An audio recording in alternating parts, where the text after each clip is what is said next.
This is why everyone has their pre-stuff,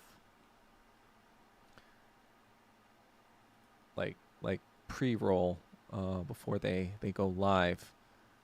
You know, that little intro with the music that's going on. So you know, when streamers are doing this shit, like figuring out how to fucking stream, they're not seeing that, or like not figuring it out, but like just doing all this stuff. Hi, Eliza. Great. Hold on. I need to figure out. Did I tweet this?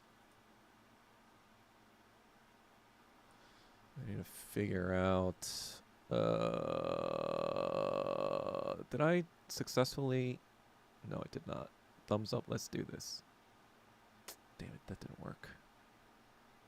Okay, whatever. I wanted to try to nest these episodes like I do with my other stuff, so it's easy to kind of like go through all of them. But I guess I'm gonna have to do it the old-fashioned way afterwards. Put it into one big thread and have it do exist in that sort of format. Hold on. How do I fucking post this again? Oh, yeah. Thumbs up. Let's do this. So now you're just watching people. Your tone gives me life. What do you mean tone? What is tone? Like my talking tone? Thumbs up. Let's do this. Oh, I guess like somebody told me to get this whole thing in the thing, and then I am going to no. I want it to track me. All right. Now stop. There. Somebody wanted the whole flag in there, so I'm following their suggestion. The whole flag is in there. If you see that thing. Oh shit. Oh yeah. I mean, I sigh a lot. But that is I don't want to point at it again, but that is Ho Chi Minh when he's younger. I also have, well, you can't see it now, but there's a Lenin and a Ho Chi Minh thing. There's like U.S. Air Force planes, and then there's a Vietnamese woman carrying her infant and an AK-47. So that's kind of the stuff that's around my room, Vietnam. I had like this like huge poster I bought of like just Ho Chi Minh just smoking a cigarette. It's in my mom's house. Um, let's see. Oh shit, I forgot to post this. Number 2. Last one is based. What's last one? Last what is based? Okay, I need to also monitor.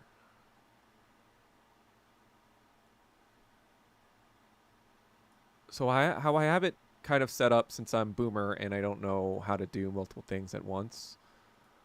Um, let me just share this.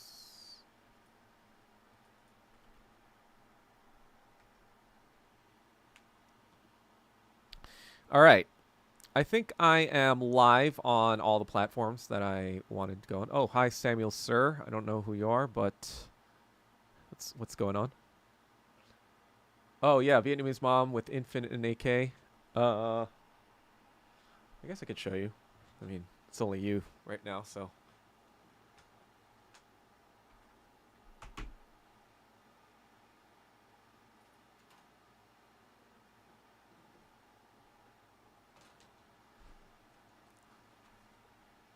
So when I went to Vietnam, I bought a bunch of like souvenirs. This is the one with the Vietnamese mom and the. Hold on, let me mute myself because I'm fucking coming out at night. But yeah, I don't know what the V Tuong Lai Chung Ta means. I guess I'll just grok it right now since why not? Right?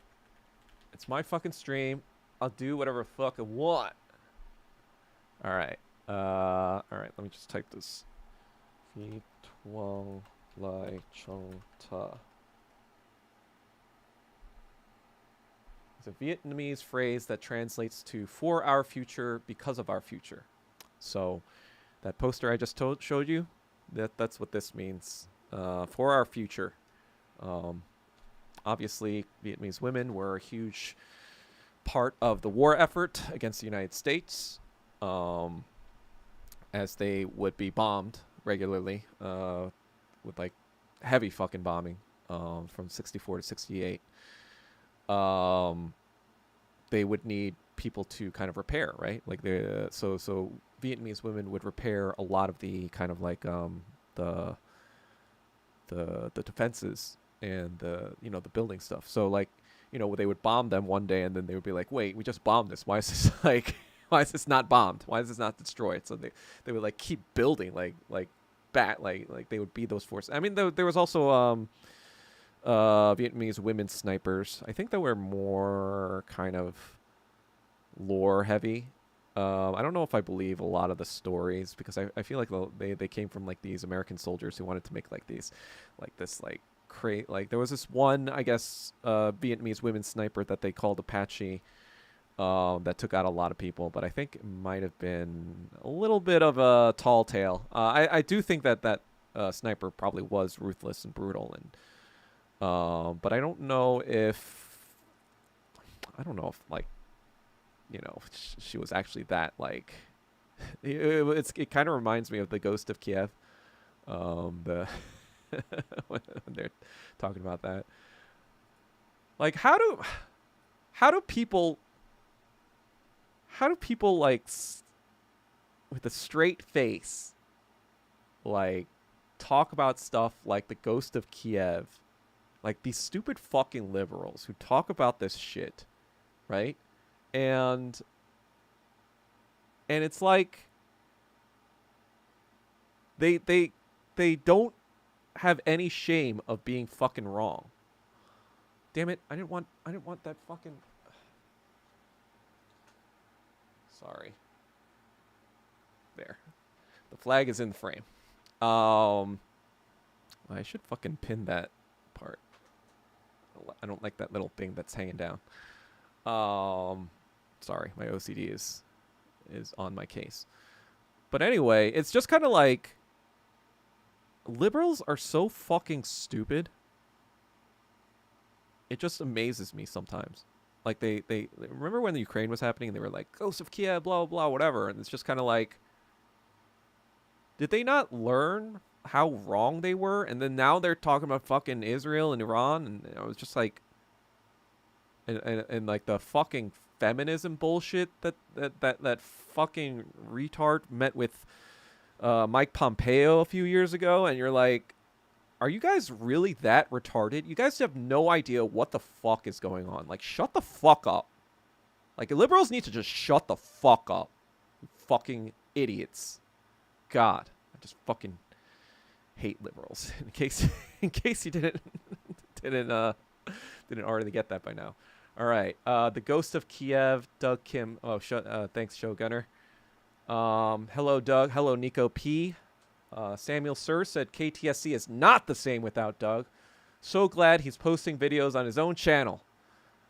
I think I know who this is, but I'm not 100% sure. But yes, I am glad I'm posting videos on my own channel. You know what I realized? I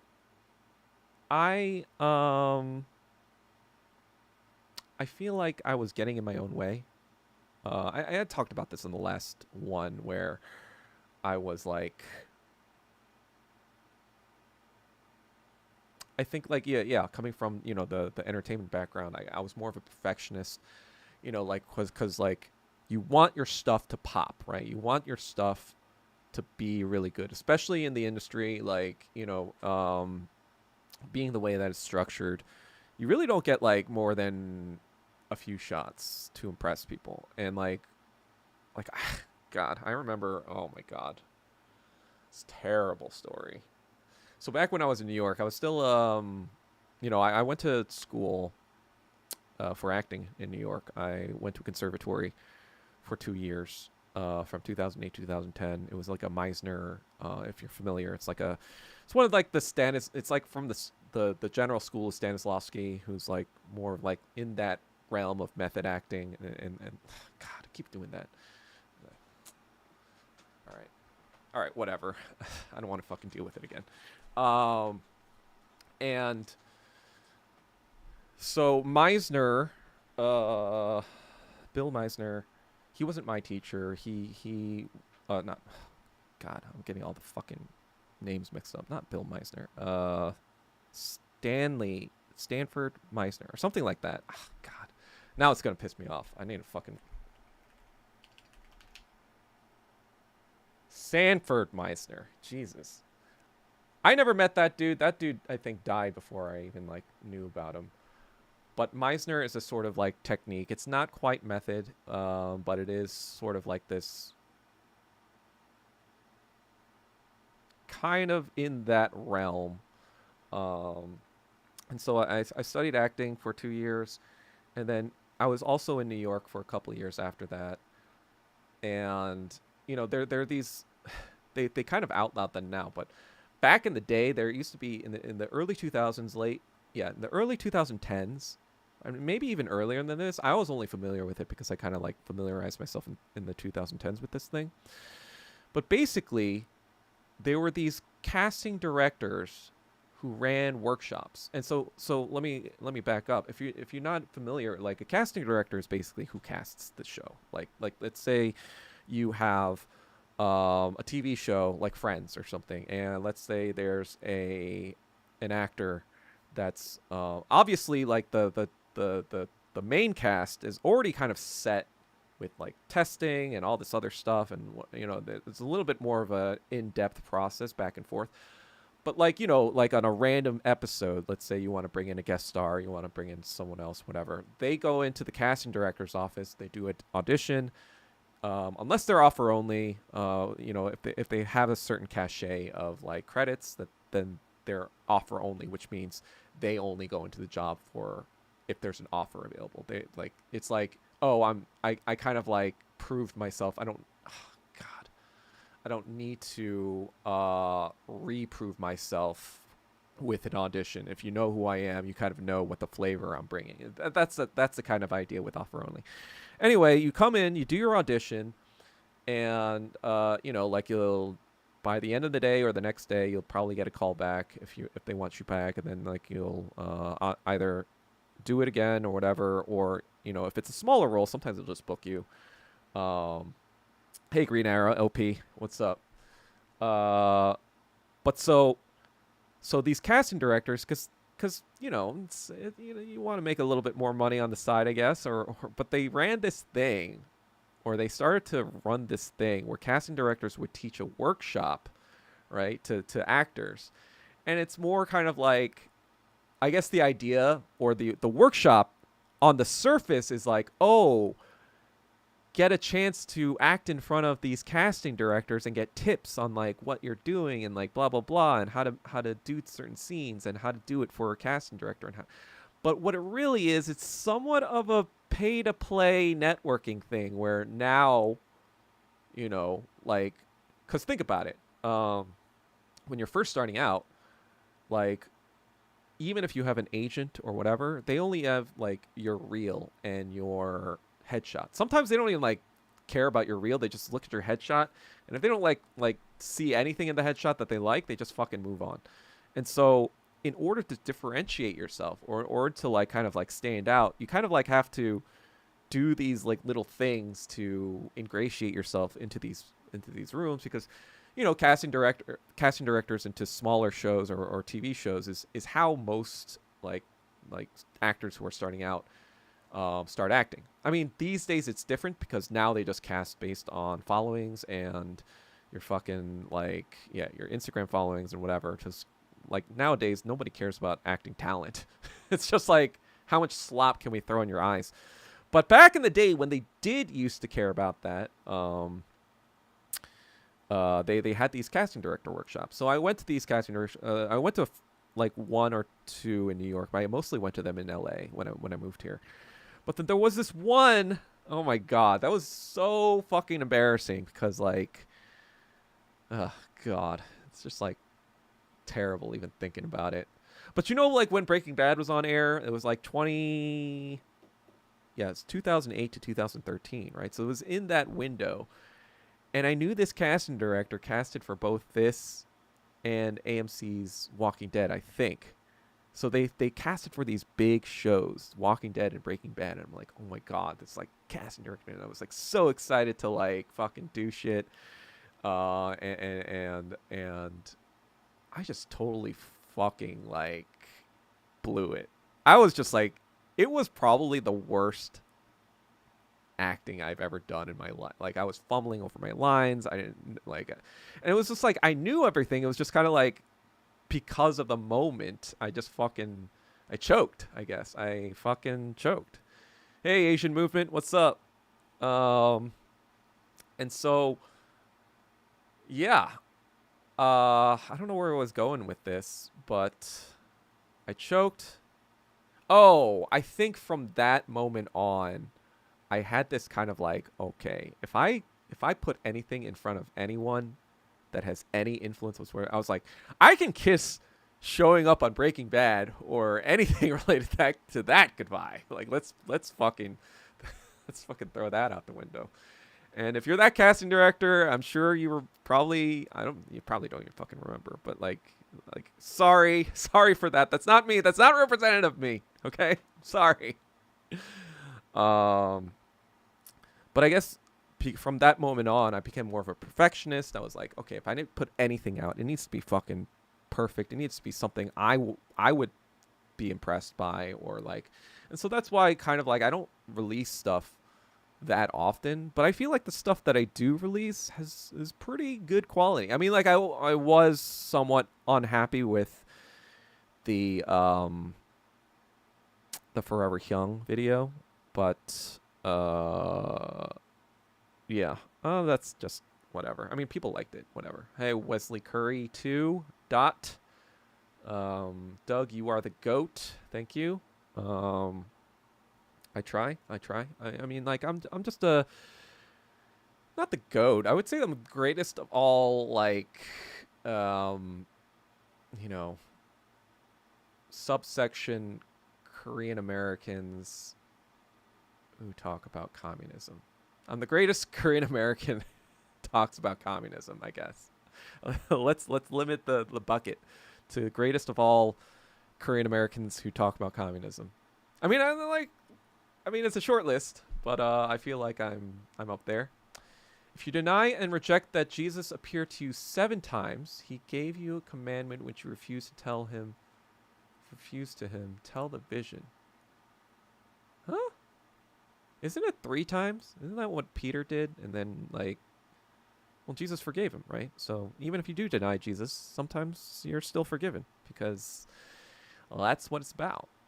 But then I don't know what the 7 times. I mean, I don't. Is that a Revelation thing? Nice flag there. Thanks. I was, you know, whatever. Let me try to put it back. Put it back in frame. There we go. Okay. Now my face is too far down. Hold on. Okay. That's good. There we go. There we go. All right. Where is Arthur Kwan Lee on the Korean American list? Well, he's somewhat on the opposite side of communism, as I'm sure you know. He hates Chinese people for some reason. Thinks he's like this Adonis when he's more like probably a 7 at best. I mean, I don't know. I don't know where do you want me to put Arthur Kwan Lee in it? You war against the Holy Spirit of Jesus. You are not in a relationship with him. Okay. Thank you, Wesley Curry. Not telling the vision is the sin. Jesus said he shall not forgive. I'm not sure I know the Bible verse for that one. Not telling the vision is why Jesus cast Satan and 1/3 of Jesus. Well, that was more the Father, not Jesus. He shall cast you into hell for the same thing. All right, well, I guess I'll have to wait 30, 40 years for that to happen, huh? Wang Onichan, lol. This dude LARPs as a neo-Nazi on Twitter. Oh, who is Wesley Curry anyway? Wait, who LARPs? Oh, you're talking about Arthur Quan Lee. Yeah. He obviously, I don't know if you caught the KTSC episode where we did interview him. Let me put that. I'll put that in chat, I guess. It'll be in the Twitch chat.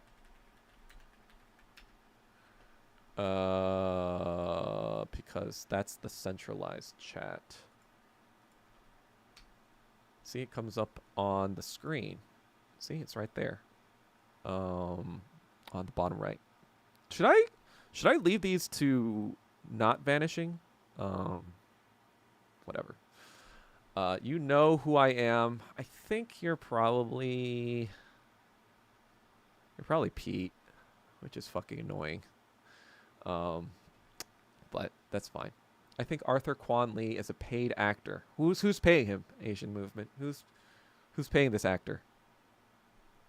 What has he been saying? I haven't been paying attention to Arthur Quan Lee actually for a while. I don't even know what he's fucking saying these days. But Quan Lee, bad Asian. Hold on a second. I need to do some housekeeping. There we go. Let's see. As comfortable as it is, Candace is right. If you are serving the United States military, you are serving the interests of Israel. Okay, well, that's true.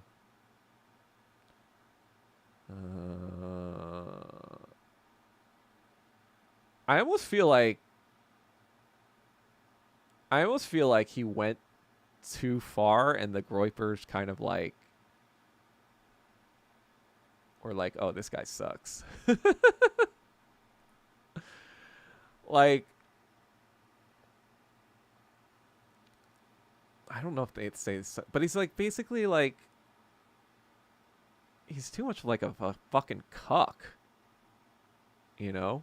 It's like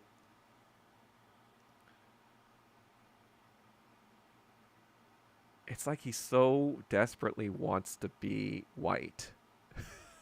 It's like every Groyper is just not white. They want to be white, right? Because they identify power as being, or white as being powerful. But they aren't. So that's the reason why most like neo-Nazis today aren't even actually fucking Germanic or white. They're not even fucking, Anglo-Saxon even. Like fucking I learned for the first time Nick Fuentes for like, yeah, one side's Mexican, right? But the other side is Irish and Italian.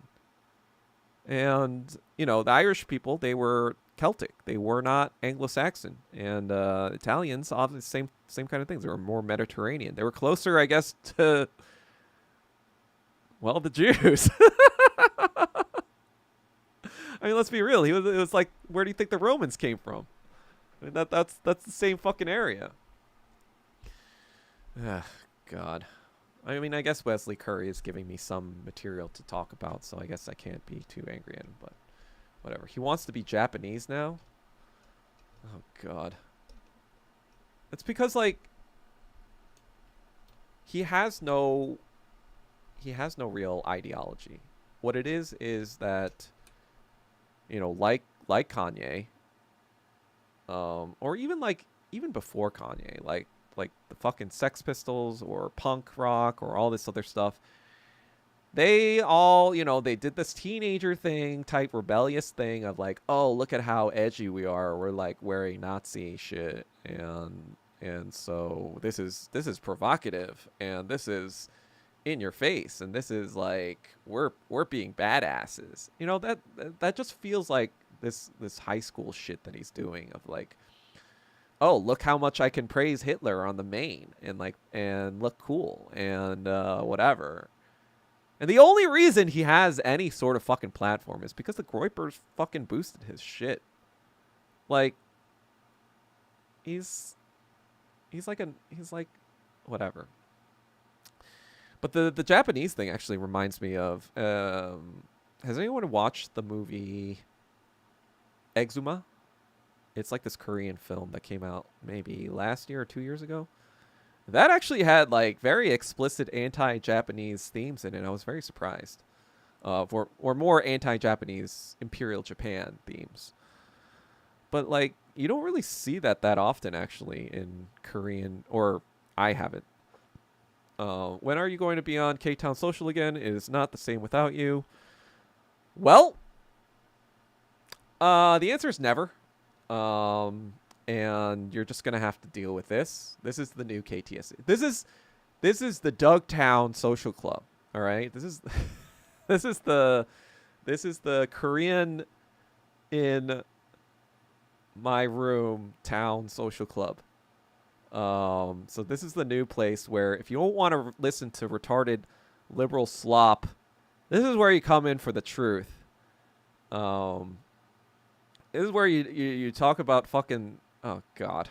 I mean, I don't want to go into that. I don't want to go into the people themselves that much because I feel bad, but I do hate the CEO. But the other thing is, I'm not going to lie, it's kind of funny watching the show disintegrate and crash and burn on its own. I mean, I actually don't see a path for it succeeding now. And that's not just me being sour grapes and whatever. I mean, proof is in the pudding. Look at the fucking videos. Look at the counts. Look at the views. Look at the comments. You know, for the first 6 to 8 months, I was doing a lot of the promo shit. Like, I was the one basically like, no, we need all the socials in the fucking description. We need all the links in the description. We need all the whatever. We need the timestamps. We need to get the... And it was fucking Mike Kim who was like, oh, well, I don't know. Oh, okay, whatever. It's like dragging his feet on everything. It's like, you know, like, I'm not saying that I was the reason. I mean,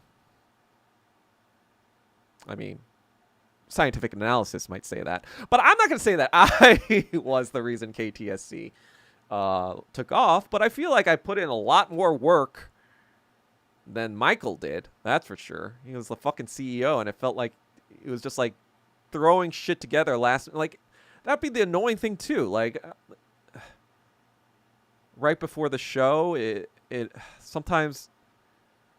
It didn't feel like we even knew what we were fucking going to be talking about. It was just like, God. Anyway, I don't want to talk about that anymore. Didn't you work on a documentary for Radio Korea? Yes, I did. I will also link that. Koreans on the Roof. Yes, I did. That was 3 years ago. That was a paid gig, I guess, so I can't be too mad about that. And I think we did a good job. You know, see, this is proof that I can work well with others, right? I worked well, or I worked with other people to make this. Whoops, I copied it into like a Discord chat. That was stupid. Sorry. I'm going to be doing something every 7 minutes, so if it looks like I'm like zoning out, that's what I'm doing. But anyway, I showed that, like, you know, I had to work with an editor, and I worked with like another guy who was getting me all this good material. He was like kind of the research intern at Radio Korea. Shout out to him and the editor. They did great work. As well as the camera person, whatever. So, you know, like, it wasn't me that couldn't play ball. Let's say that, you know, like clearly with the product that we made, you know, I'd like to say that we made a pretty good fucking product, right? Like, if you watch that documentary, like, who here has watched this documentary? Yeah, Nico P. Yeah, exactly. Keeping timestamps in the long YouTube. Like, if you check the first few, they don't have any fucking timestamps. And I was like, what?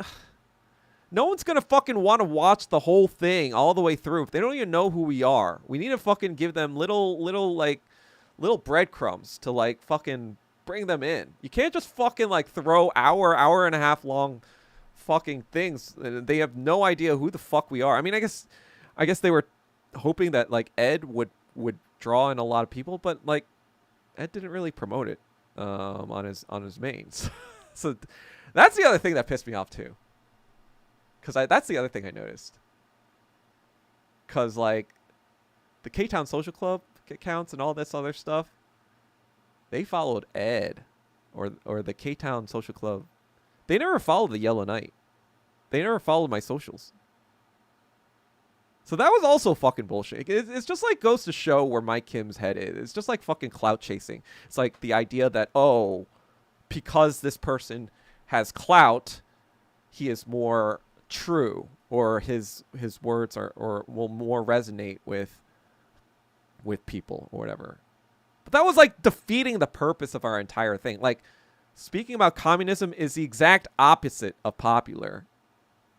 And it's just kind of like the reason I think it did as well as it did last year is because last year I think was somewhat of a turning point where people were starting to look for more answers, like outside of the mainstream, outside, and like alt media sort of to start to, in my opinion, start to take off. And so it was just kind of like, God, I don't even want to talk about it. Please share the video. I guess I'll share it in here too.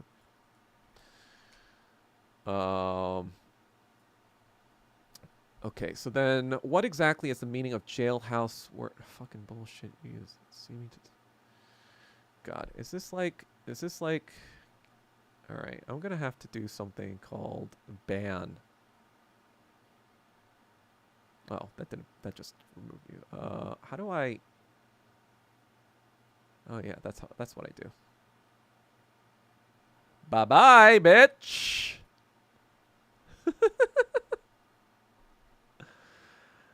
It's just like, if you're going to be annoying, go fuck yourself and die. Whatever. I guess like if I get big enough, I need to hire some mods or whatever. But again, this is just me just shooting the fucking shit. How is Doug a millionaire but lives in a 100 square foot room? That is a good question. Why do I live in a 100? Well, the first thing is that this room, I mean, I'm a communist. What did you expect? Did you expect me to flex on some sort of like super bourgeois place and be like, hey, I'm Hassan fucking whatever his last name is, Hassan Piker, right? I'm Hassan Piker in my fucking $2, $3, $4, $5 million mansion. You know, and that doesn't even fucking. If you're living in a $3 million house, that usually actually means you're probably worth 3 to 4 times that. Like, I don't know how good the fucking Young Turks money was, but that guy is not wanting for anything much. And yeah, I mean, I posted a lot of times about how he is represented by WME, which is William Morrison Endeavor, one of the fucking, well, it was the worst and the most corrupt agency in the town, in the industry. And I know this because I was in the industry and I know everything about the industry. Fair enough. Doug talks the talk and walks the walk. Yeah. I mean, so I guess like I started living a lot more frugally, actually, probably around 2019. It was a combination of things. I don't know how much people know about cryptocurrency in 2018. But 2018 was known as the crypto winter, where everything just fucking died after like all this euphoria. Everything just fucking went to shit. And I also kind of like saw my shit going to shit. And not only that, I had to pay taxes on the gains in 2017. So I I had to pay these taxes on gains that I no longer had. So it's just like doubly like fucking. Yeah, so I was like kind of like in defensive mode of like, oh, I need to save money, blah blah blah. But it's funny, my friend who's a libertarian, he's more of a tech person, whatever, but he's very significantly rich. So I don't know exactly how rich he is. He's pretty wealthy. I would say at least at least mid 8 figures if I were to hazard a guess. But he called me the poorest millionaire. And I think it's an app title. I haven't had a car for that past year and a half. But really, even when I became a multimillionaire at the age of 22, I didn't have that many material wants. So like even when I won it all, I didn't buy a car. The most expensive thing I bought was a suit. I actually did the worst thing possible with the money, which is invest in the market in 2006. Because I don't know if you people know, but 2007, 2008 was not a good year for the stock market. So, they say the safe thing to do is put it in the market. And, like, having all this money that I won from poker, I was like, oh, well, let's see what the safe thing to do. And then immediately lose half my net worth. And I was like, oh, well, that didn't seem so safe after all. But, yeah, that was that. But, I don't know. What do you guys think of the impending... I don't know. So I have I talked to a therapist, or I just was on the call with him, and I guess like he's very even keeled or whatever, because like every week it's kind of like every week is kind of like this, where I talk about like, oh shit, there's a lot of shit going on in the world, isn't there? And he's like, oh yeah, like, or like how does it make you feel or whatever, and like I'm telling him like how it makes me feel, but I'm like, wait, but how does it make you feel? Like, aren't you fucking like, don't you think that, aren't you like concerned right now? Like, we might be descending into fucking World War III or whatever. And he was just kind of like, it just feels like stuff we've already seen before. And I was like, okay, what would make you, I said, what would make you DEFCON, like I bring up like DEFCON, like, I'm at like DEFCON 2 right now because like shit is going crazy. Like, what would make it, what would be the red line to even shift you from your DEFCON 5, apparently? And he was like, I guess if Iran was nuked, I'd move up to DEFCON 3. And I was like, what? That's literally DEFCON 1. like the literal definition of DEFCON 1 is more, like your standard is less cautious than the actual standard for nuclear. He was like, yeah, DEFCON 1 for me would be like Fallout. And I was like, well, then it's already fucking too late. There is no like warning level anymore because we're all fucking dead. And he was like, yeah. He definitely is the nothing ever happens pilled. Buy XRP? No, that's... Well, I don't know. It might be... They might be... So my big overall conspiracy theory now is that not that the NSA/CIA is Satoshi. I'm still on the fence about that. But I do think that... So I read Roger Ver's book about Bitcoin, hijacking Bitcoin. I don't know if you've heard of this book. I think it came out like a couple years ago or 2 years or last year or something. I actually found it very informative. Because I've been in this crypto space since like 2013 or so. More seriously in 2016, 2017. But during 2017, there was this big event in Bitcoin, which was the hard fork into Bitcoin Cash and Bitcoin. And at the time, everyone was just like, fuck you, Roger, you're lame, blah, blah, blah, whatever. Like, the true coin is Bitcoin, classic, etc., or, whatever it was. And I kind of like remember, because I wasn't really familiar with what was really going on. I was just kind of like one of the people that were just like, yeah, whatever, let's, better, like price appreciation is best for everyone, right? Like we want number go up. We don't want number go down, like FUD or fear, uncertainty, doubt, right? And so everyone kind of like poo-pooed on Roger Ver and his I think there was like Jihan Wu was his like, there was like this big Chinese miner and that was his name. And they were kind of like in cahoots. So I didn't really like even pay attention to Roger Ver for the longest time. And then I read this book because like, so Matt Kim, who I'm kind of like, he's kind of like a hyung to me a little bit. But he didn't tell me about him personally, but he was talking about him on his podcast, and I kind of was like more interested in what he had to say, and the case he makes, or the case Roger Ver makes, that Bitcoin is now co-opted by the CIA, I kind of buy it.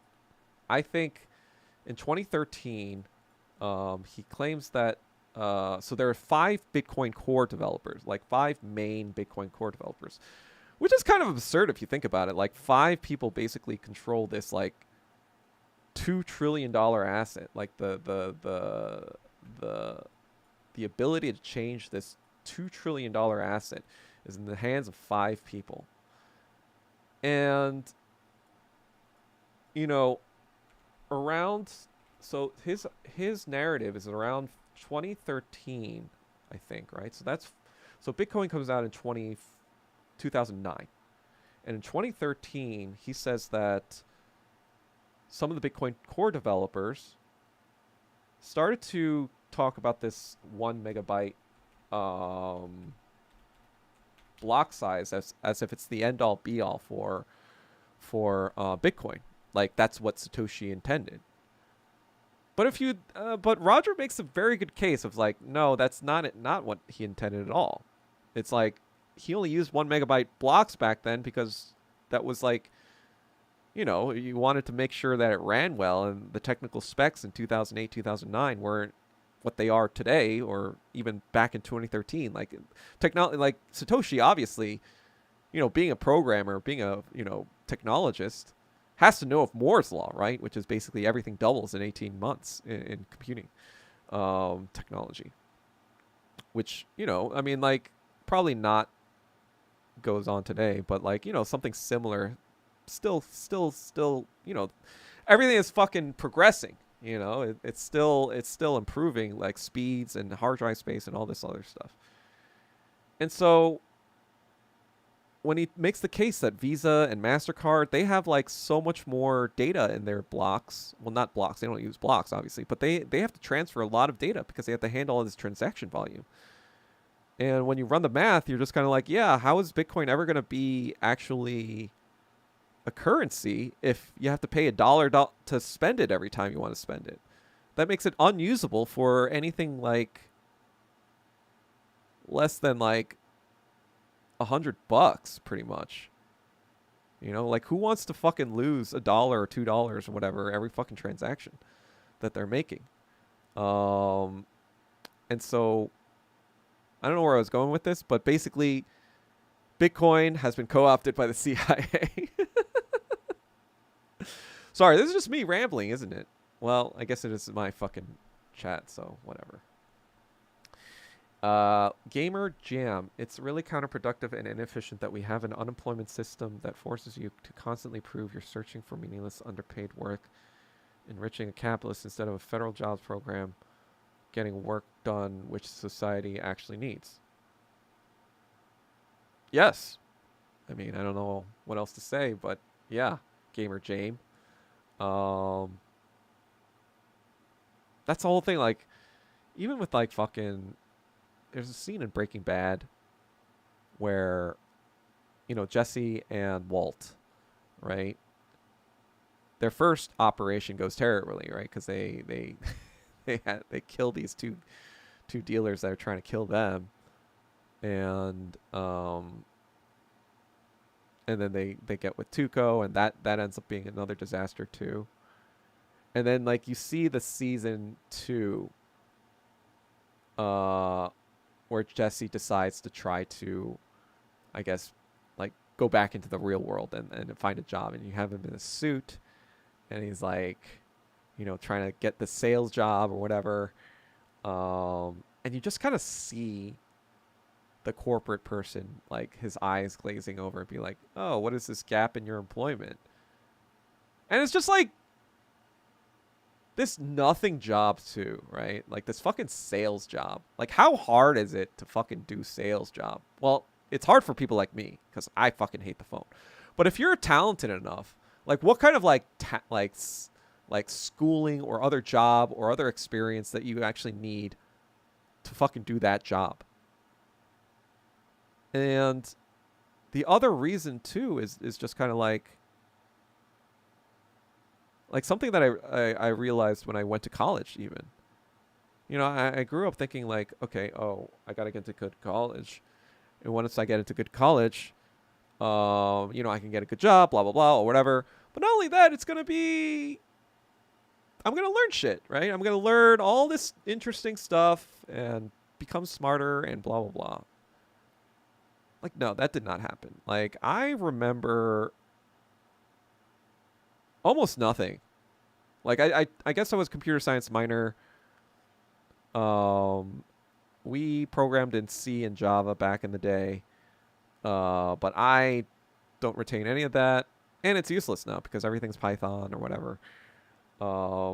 It's not useless. I mean, syntax is syntax, but whatever. But even like the economic stuff, I don't use any. I didn't use any of that for my job as a consultant. When I was a consultant, it was just kind of like and that's the whole conceit of consulting. Consulting is like just fucking bullshit.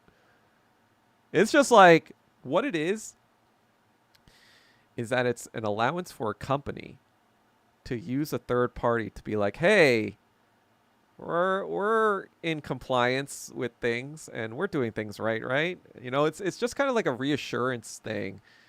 You get a bunch of like, you know, Ivy League grads to tell you, hey, yeah, you're doing things just right. Keep doing what you're doing. It's all a bunch of fucking bullshit. And so just like, you know what it is? All that stuff about like having this unemployment system, the one you're talking about, Gamer Jam, the one that you have to constantly prove yourself. All that is a moat. It's a purposely built moat to keep out the undesirables from the PMC kind of sphere. It's kind of like, in order to control the PMCs, we kind of have to make the PMCs all think the same thing. So if we detect that someone is not thinking in the same PMC way, then they're a threat because they represent someone who can just like maybe influence another PMC and be like, hey, don't you think things are a little weird here, or things kind of suck, or like the job, and not just like work sucking in general, like, oh yeah, my boss sucks, blah, blah, blah, but like the whole system kind of sucks. And, you know, with the gap in your employment, or, oh, like, let me see this, blah, blah, blah. What that is, that's not seeing if you're qualified. What that is like, have you been a good fucking like slave to the system this entire time? Have you been clocking in, clocking out? Have there been no troubles with any HR or whatever? And that's what they're looking for. They're looking for a proven track record of like, you are not going to rock the boat. That's what they're basically looking for, especially with entry level jobs that, you know, like they hire people straight out of like that consulting firm I'm talking to. They hire straight out of the fucking college womb, you know? They literally just go to the Ivy League schools. They say, oh, we're looking for great minds. We're looking, and that's actually that's actually what happens with like big tech companies too. I don't really share this story before with anyone, but like back in the early days when I was starting work in 2006, so I started work in 2006, but I was like kind of like unhappy with my job or whatever, and then in 2007. I think I start talking to Mark, you know, my friend's Mark Zuckerberg. So I was like, hey, what's going on in Palo Alto? You know, I was kind of like, you know, thinking about working there. And so I meet with his guy, one of his guys in New York City. I think it was kind of like now that I think about it, he was more kind of like the adult in the room sort of kind of person. Kind of like before Sheryl Sandberg. Like he was the Sheryl Sandberg before Sheryl Sandberg, I would say. I mean, I'm not 100% sure, but that's kind of like how I saw this guy. Anyway, like their pitch was basically like, yeah, you don't need coding experience. We're just looking for minds. We're just looking for like minds, like open minds and like whatever, blah blah blah. And I was like, yeah, that's because back in the day in 2004, 2000, 2004, 2005, 2006, when Facebook was getting lifted off the ground, all these tech 2.0 companies, like, yes, it was a step above HTML or whatever, but it wasn't like even that much more complex. Like PHP is shit, and you can see it now with Facebook's PHP debt. It fucking sucks because it's simple, it's easy to understand, but simple languages and easy to use languages oftentimes are a trade-off, because what they do is they use a lot of that. They're inefficient languages. And I might be bullshitting out of my ass on this one, but that's kind of like what I remember from my CS minor shit. Let's see. BTSC is probably Zoomers are cooked today because of it. Zoomers are cooked today because of what? BTC? I don't know. Comp Sci engineering major here, Nico P. They want to see your team player. Ticks me off. Yeah, exactly. And the thing about especially finance and tech, if you're in finance and tech, like I would just straight out say it, like if you're autistic, you're high functioning autistic, you have a fucking leg up, because I'll just fucking say it. Like, autistic people are smarter. If you're high functioning autistic, you can focus on shit, and you're just gonna fucking like destroy other people who can't do that. And oftentimes, really really smart high functioning autistic people are lone wolves. But the thing is, they can get shit done faster than like 10 normie coders. Because that's just like the name of that specific game of building. Because like when you're writing code, it's kind of like writing a paper where, everyone has their own kind of style and whatever. And if you're not familiar with another person's style, you're going to get lost in like what he's trying to do and how to call like certain functions and whatever, blah, blah, blah. And so it ends up being like this too many cooks in the kitchen thing if there are too many like programmers on one sort of project or one sort of like part of a project. And so this corporate sort of like HR-ness is actually like detrimental to a lot of tech companies. Because like they don't understand this. Sometimes you don't need a team player. You need a fucking all-star. You need a fucking like, yeah. Let's see. $1,000 in debt and they can't even get a job. Zoomers are, yeah. Yeah. If I were a Zoomer today, and I would not go to college unless it was top. I was going to say top 25. But nowadays I feel like almost like anything other than top 10 is a waste of your time, or wasting your time and money. Because nowadays it's not about the education. It's about the connections you'll make. Actually, think about that again. Like me, if I were to do it over again, I wouldn't even go to fucking college, because like I don't want to be in that PMC. But if you want to be in that PMC sphere, it's all about where you went. Like I don't fucking give a shit about these retards who say like, oh, you can go to college anywhere and like blah blah blah whatever. And the same of college is make or break. It's like, fuck you, you fucking retard. You don't know what you're talking about. Like, for example, my sister went to Harvard, right? And she didn't do anything Harvard related. She went to fashion for like 10 years. And then all of a sudden she was like, you know what? I'm sick of being poor. I'm going to pivot into UX, UI. I don't even know what this is, but it sounds promising. I design stuff, or I'm a graphic designer. I couldn't do graphic design. What is this UX design? Whatever. So she did the thing. Now she works for Amazon. She's happy with her life. Fashion has kind of crashed and burned and turned into fast fashion anyway, so she's kind of like even not happy about that, but like,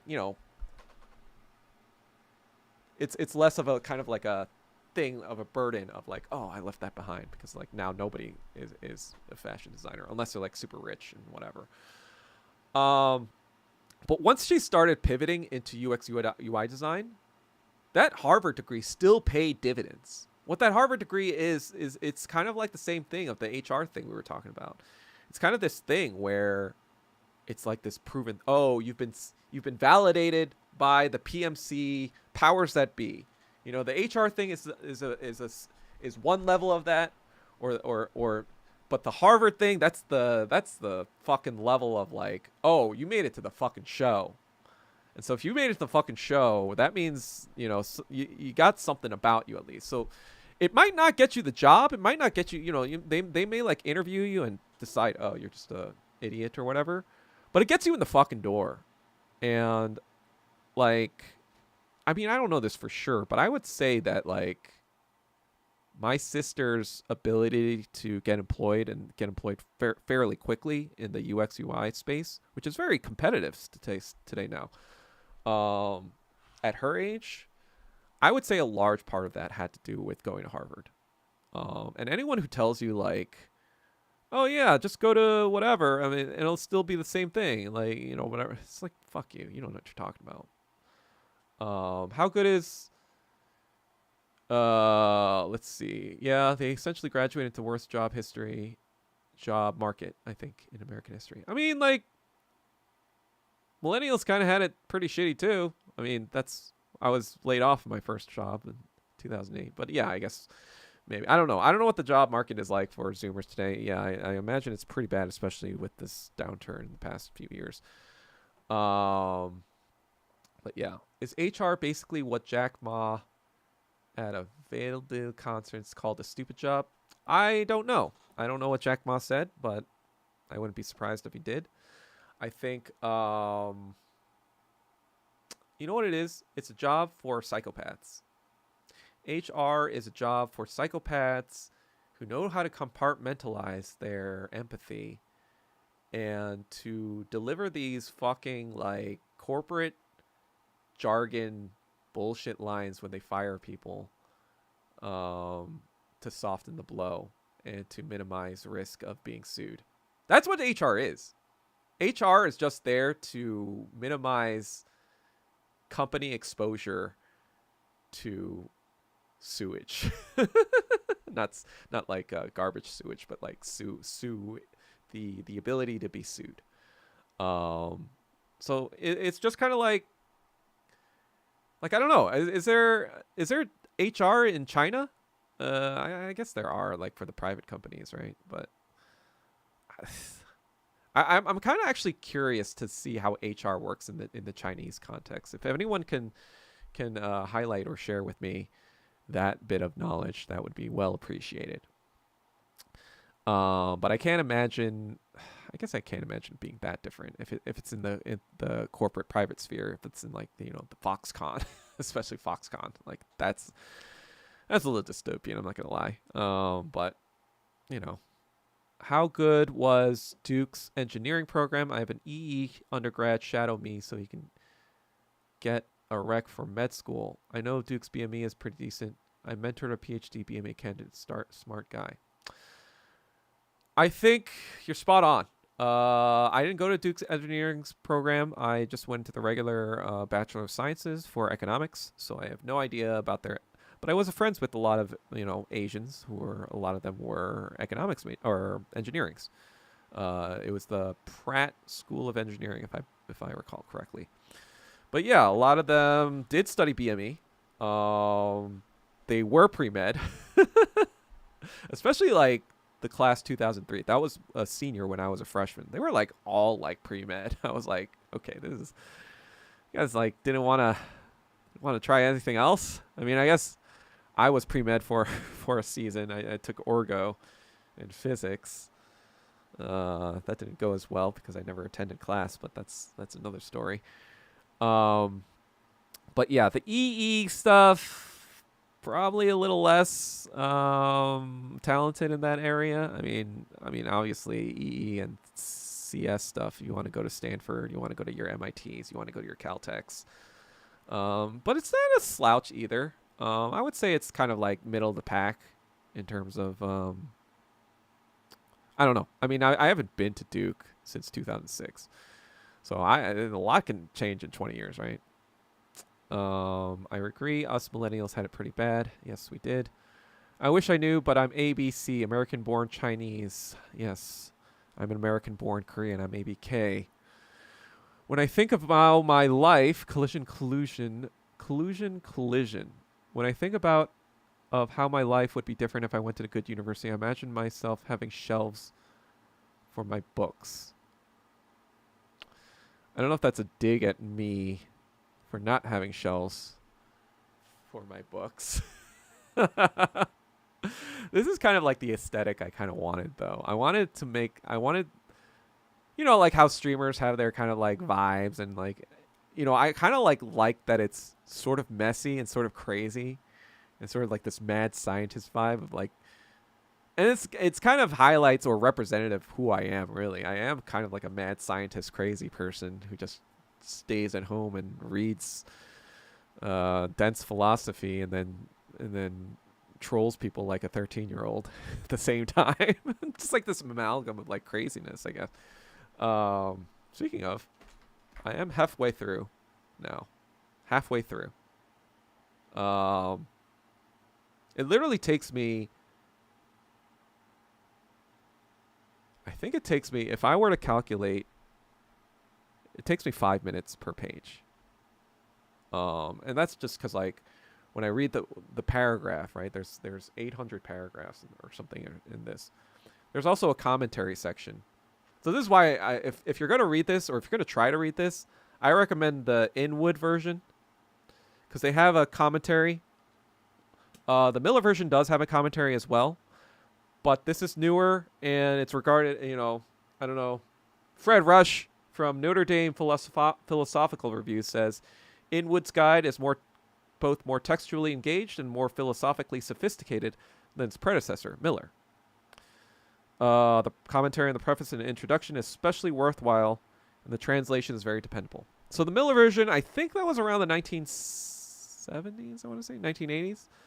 So, stuff has changed. This is 2018, the first publishing. This is 2023 was the paperback version, which I got. You might not be able to see it, but it's already kind of dirty because my hands are super sweaty, and I can't control that. I don't know why it's super sweaty, but all my books turn gross and nasty after a while because of that. But, whatever. I'm actually enjoying it, even though it's taking me a long time. Like Kant and Marx also took me a long time. But I actually thought those were more of a slog than Hegel.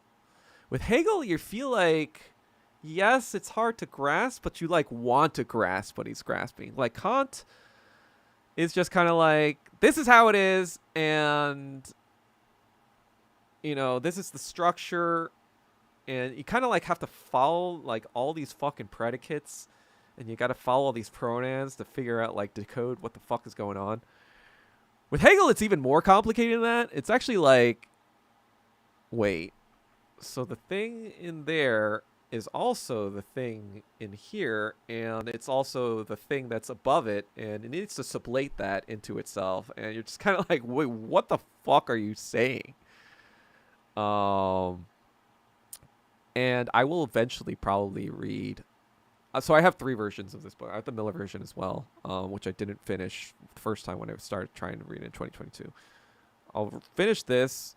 Eventually, I have there's a Pinkard version, Cambridge. I guess Oxford and Cambridge, they're competitive in their philosophical departments, and they have 2 different things. But yeah, I'll read that one, and I'll probably try to read the Miller one as well, just to round out the whole thing. But I do still have the Science of Logic and whatever, so I'll probably read that after whatever. But yeah, that's the nerd shit I'm up to. Um, I still have to finish the Breaking Bad script. Oh God, I have all this shit I'm trying to do. I think I should stop trolling people on the internet and just like do it, right? But whatever. I like trolling people on the internet. Congratulations on reading half through Hegel. Thank you, Nico. Mother of all talk shows with Douglas Kim. Wait, what was that about? Glad you have your own channel. You were handcuffed at social club. Speak the truth. Your average Nakama.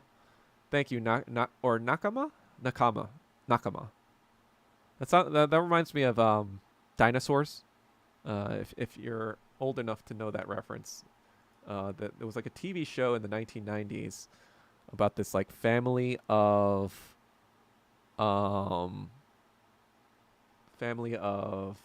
dinosaurs. It was kind of like the Flintstones, but with like actual dinosaurs, I think, but like live action as well. It's kind of weird. But the baby would always say Nakamama, and that's kind of what it reminds me of. Sorry, that was a tangent. That was like a Theo Von type tangent. Never thought I would see World War III kick off in real time. I actually wonder, in the history books, if this is actually World War III. I actually wonder when they're going to say it occurred. Because World War I was pretty clear, because you had Franz Ferdinand, right? You had the Austrian Archduke get killed by a Serbian terrorist, and then you had their Russian allies be like, "What the fuck, yo?" No, not the Russian. The German allies be like, "What the fuck, yo?" And then the Russian allies were like, "What the fuck, yo?" And then the British and French allies were like, "What the fuck, yo?" And then that happened, right? And then so that was World War I. World War II, everyone knows about the invasion of Poland. Obviously, that's a strong opener. But also, you know, there was the Mukden incident in 1931. Let's not forget about the eastern side of World War II, right? So in my mind, it actually started, 31, because that was an actual military action, right? And there was the fucking the Mongolia. They fought the Soviets in Mongolia in 36, 37. They got their asses kicked by Zhukov. So World War II actually started a lot before fucking the invasion of Poland. So let's get that. So when they talk about World War III, I do wonder when they're gonna say, "Oh, this is when it started," because like I would say, I would even go back to 2014, the Crimea stuff, and and Ukraine back then. I would almost point to that as being the unofficial start to World War III, if we are in fact headed in that direction. I don't know if we are. Still on the fence. I mean, we're definitely a lot closer to it than we ever were in our lifetimes, which is not great. But it's hard to make a prediction on whether that.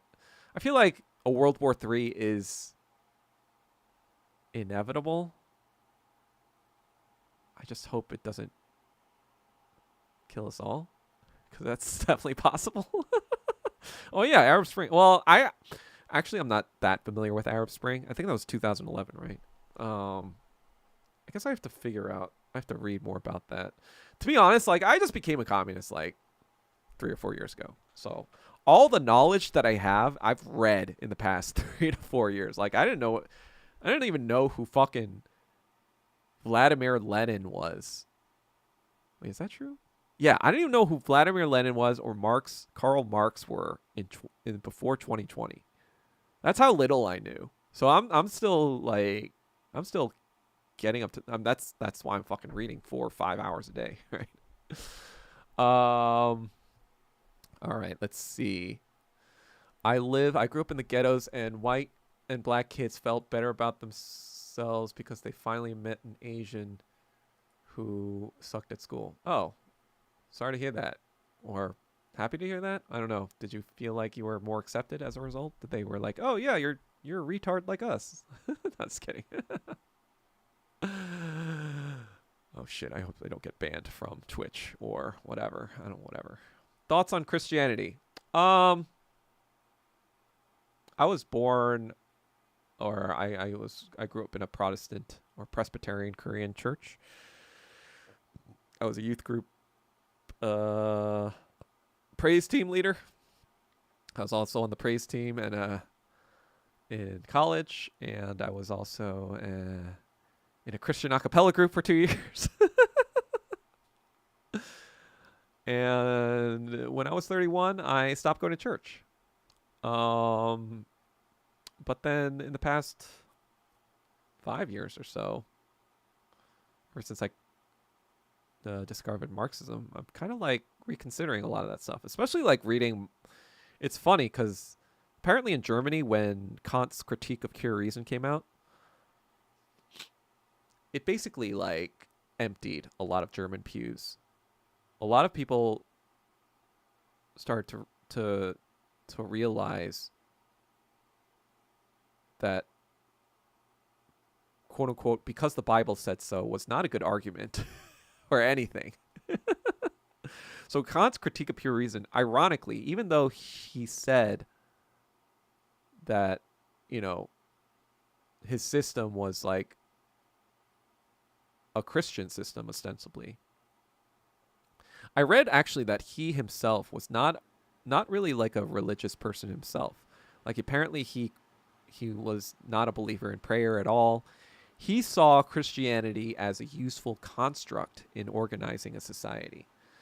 And so and Schopenhauer kind of like actually maybe even accuses Kant of censoring himself or self-censoring because of the king of Prussia or whatever, or the politics of the time, or the authority. Because as we know, you know, Christianity wasn't so kind to philosophy or thought in the modern era, especially coming out of the Dark Ages or the Middle Ages, like, you know, Galileo and Copernicus and all this other stuff, like being like, oh no, it all revolves around the sun or revolves around the earth. Everything, it's, you know, geocentric. And it's like, no, it's actually heliocentric. And so that was like a big thing in the, you know, in the 1500s, that was kind of like, wait, you killed or persecuted people because they believed in science. And I think, you know, when Nietzsche declares God is dead, he's more saying that like in Germany, or at least in the Western world, like at least in the Western academic world, God is dead. That's what he more was kind of saying. Like the idea of God, like nobody in academia believes in God, is what Nietzsche was saying. He wasn't declaring, now I make God dead himself. That's the common misunderstanding, I think, from a lot of Christians who are anti-Nietzsche. He was more saying, for all intents and purposes, like, let's be real, nobody believes in this shit or whatever. That's what he was saying. And I kind of like, it's funny, but like when I read about Kant's critiques, and especially his practical reason and critique of judgment, I found myself being like, hey, actually, Christianity does kind of like make a lot of sense.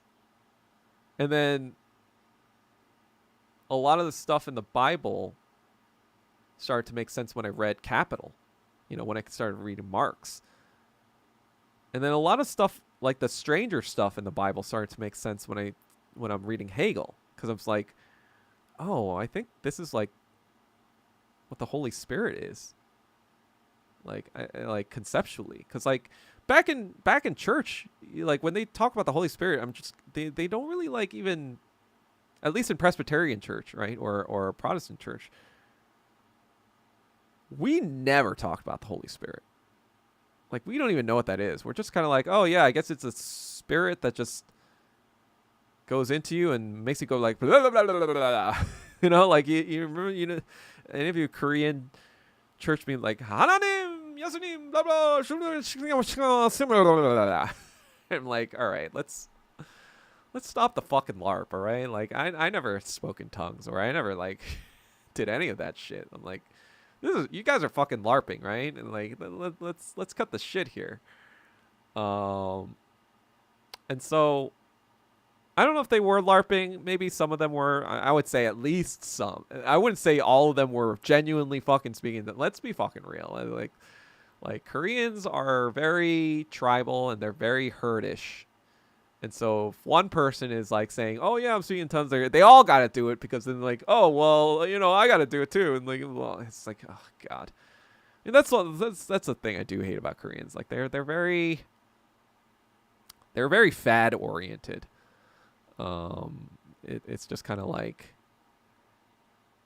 even when I kind of like made that splash with the poker stuff and whatever, like I was in like some Korean newspaper and I was whatever, and I was just kind of like, God, this is annoying. Actually, it's just like they want to. They're so desperate for like a Korean to be like something of value in the rest of the world, right? Like that's why like they let if you win a gold medal, for example, um, at the Olympics, you get to be exempt from army service, like military service. So military service is mandatory in Korea for all men. I think it used to be almost 3 years. When my dad was, I think it was like 2 years and 9 months when my dad was doing it. And then nowadays, I hear it's like 2 years or maybe even like 18 months. I think they're like super lax about it these days. But it still exists. And everyone has to do it. There was this Korean rapper called Yoosung-jun in the 1990s. And he before he was like a teenager, blah blah blah, and he was like, when he was started becoming famous, he was an American actually, or he was a Korean American, or he's living in Korea and America, or in the LA area. And back when he was famous, he was like, "Oh yeah, I'm patriotic. Of course, I'm gonna do my military service." Like, and then when push came to shove, when it actually fucking happened, or like when the time came to like go into the military, he didn't. He stayed in America. He went back to America to like not ever do that. And this was like, and the entire country was like, "Fuck you." Like, we do not listen to your music anymore. Like, no one, this was like one of the hottest fucking artists in Korea in the 1990s. And all of a sudden, the entire country was like, "Fuck you." Like, we will never listen to your shit ever again. And that's how much, like, of a rite of passage this military, it's kind of like almost their identity. And so maybe that's why they have this kind of like herd mentality of like everyone needs to do the same thing, blah, blah, blah, or everyone needs to like follow the same rules or whatever. But the other thing is like, because their power is so dependent on the United States, that's why I think they thirst for these moments where there's a Korean who like succeeds and like is exceptional, because now, oh yeah, see, like we're a young country, we're still like kind of like getting our bearings straight in this modern world. We're like a young, like not young country, like as in young, we're like a young people, but like a young country as in like we're a young state in the modern world, like 1948 for both North and South, right?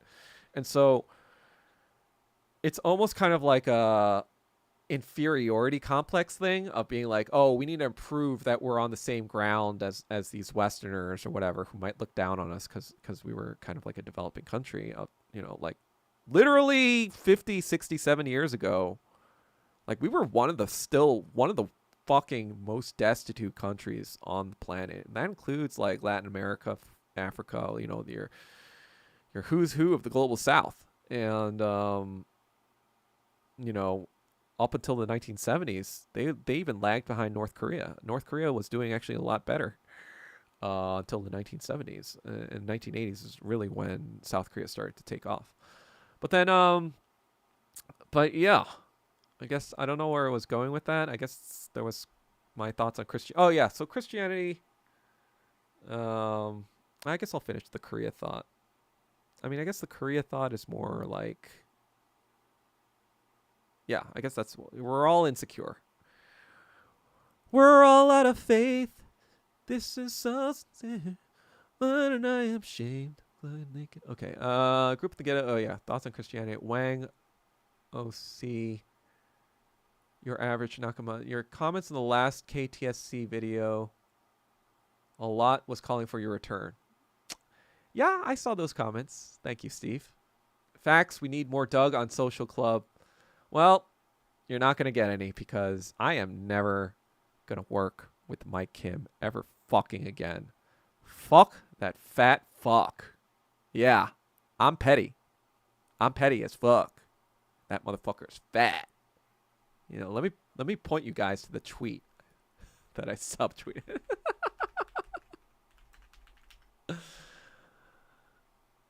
Let's see. This was a fucking classic fucking. So, a little background. My sister, it's funny because, like, you might think that I get my aggressive side from my dad and, like, my more goofy side from my mom. But it's actually the other way around. And coupled with that, my sister is even more fucking, like, ruthless. Like, when I was a kid, like, before the age of 10 or so, like a single digit kid, I was actually pretty mild-mannered. I was called, you know what the fucking second grade teacher called me? She called me the silent genius. The only reason why I was silent is, well, I didn't want to talk about any, whatever. Yeah. I mean, I was autistic. What did you want? What do you want from me? I didn't know what the fuck was going on. But the reason she called me a genius is because, like, it seemed like I was never paying attention. But I seemed to get all the answers right on the tests. So I was like, oh, I don't know. It's just fucking easy. Like, I guess everyone's retard. And I don't want to say anything because why do I want to talk to retards? Anyway, so I was kind of like a mild-mannered kid. My sister, however, was very fucking crazy from the onset. She was, like, terrorizing me all the time. As like I was like a 1-year-old. She was like trolling me around the crib. I was like, what the? I was like looking at these pictures and being like, what the hell is this shit? But yeah, I mean, I get a lot of my personality from obviously movies and whatever. I've talked about that before, but I also get a lot of it from my sister, and also obviously my parents. That's something I realized when I lived with them. So I lived with my parents recently in 2020. At the end of 2020, early 2021, I went back to New York, and because I was like, I don't know what's going to happen if Trump gets elected. We might have to leave the country. I don't even fucking know. I was just kind of like, well, all the hate crimes were happening. I was just like, we need to fucking leave. Parents, I mean, like, thankfully they live in a very safe area, safe bougie area. So I don't have too much concern about them being hate crime per se. But, you know, back in 2020 now I don't have any kind of like that. At least in that town. I tell them, don't go into the fucking city unless you're in like a car or in a closed space or whatever. But anyway, yeah, I was a quiet boy, and I'm only crazy now because of my sister. And that's to lead into my sister story. So I have some friends or whatever who are a little overweight, I guess, in New York. And I was just like hanging out with them. And then I came back to my sister's apartment. And then my sister was like, what were you doing? I was like, oh, I was hanging out with my friends. I was like, oh, you hung out with your fat friends? And I was like, oh, yeah, I guess so. What do you have against fat people? Do you not have fat friends? And she was like, no. Why would I have fat friends? So here's the tweet I wrote that describes my sister's aversion to fat people. This was made after I was booted the second time, by the way. I'm petty. I'm petty as fuck! What do you want from me? All right? I now fully adhere to my sister's fat phobia and her theory on fat people and why she does not have fat friends. If someone is fat and they are PMC plus, aka have the means to not be fat if they weren't lazy as fuck, that means they don't even have the discipline to take care of themselves and are therefore untrustworthy, spineless cowards who could be more of a liability than an enemy.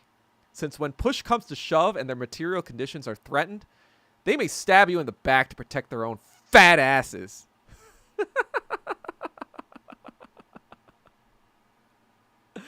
I actually didn't even care about Michael being fat that much. I just knew he cares about it a lot. So there you go, bitch. Facts. Okay, glad he left because that show is nothing without Doug. Thank you. And tell everyone to come over here. This is the new show. This is the new fucking show where I just fucking talk my shit and people like it. I mean, you guys are a fucking like, right? All right, so then, bruh, the guy's made it clear he doesn't want to go. Yeah, he doesn't get to do what he wants. Yeah, exactly. I said that. Protestant Christianity is meme. The only true, yeah, Orthodox and Catholic. I agree, actually. If I were to go back to Christianity, I'd be Orthodox, I think. I've been reading more about the Orthodox Church. I read this. I guess I'll show you.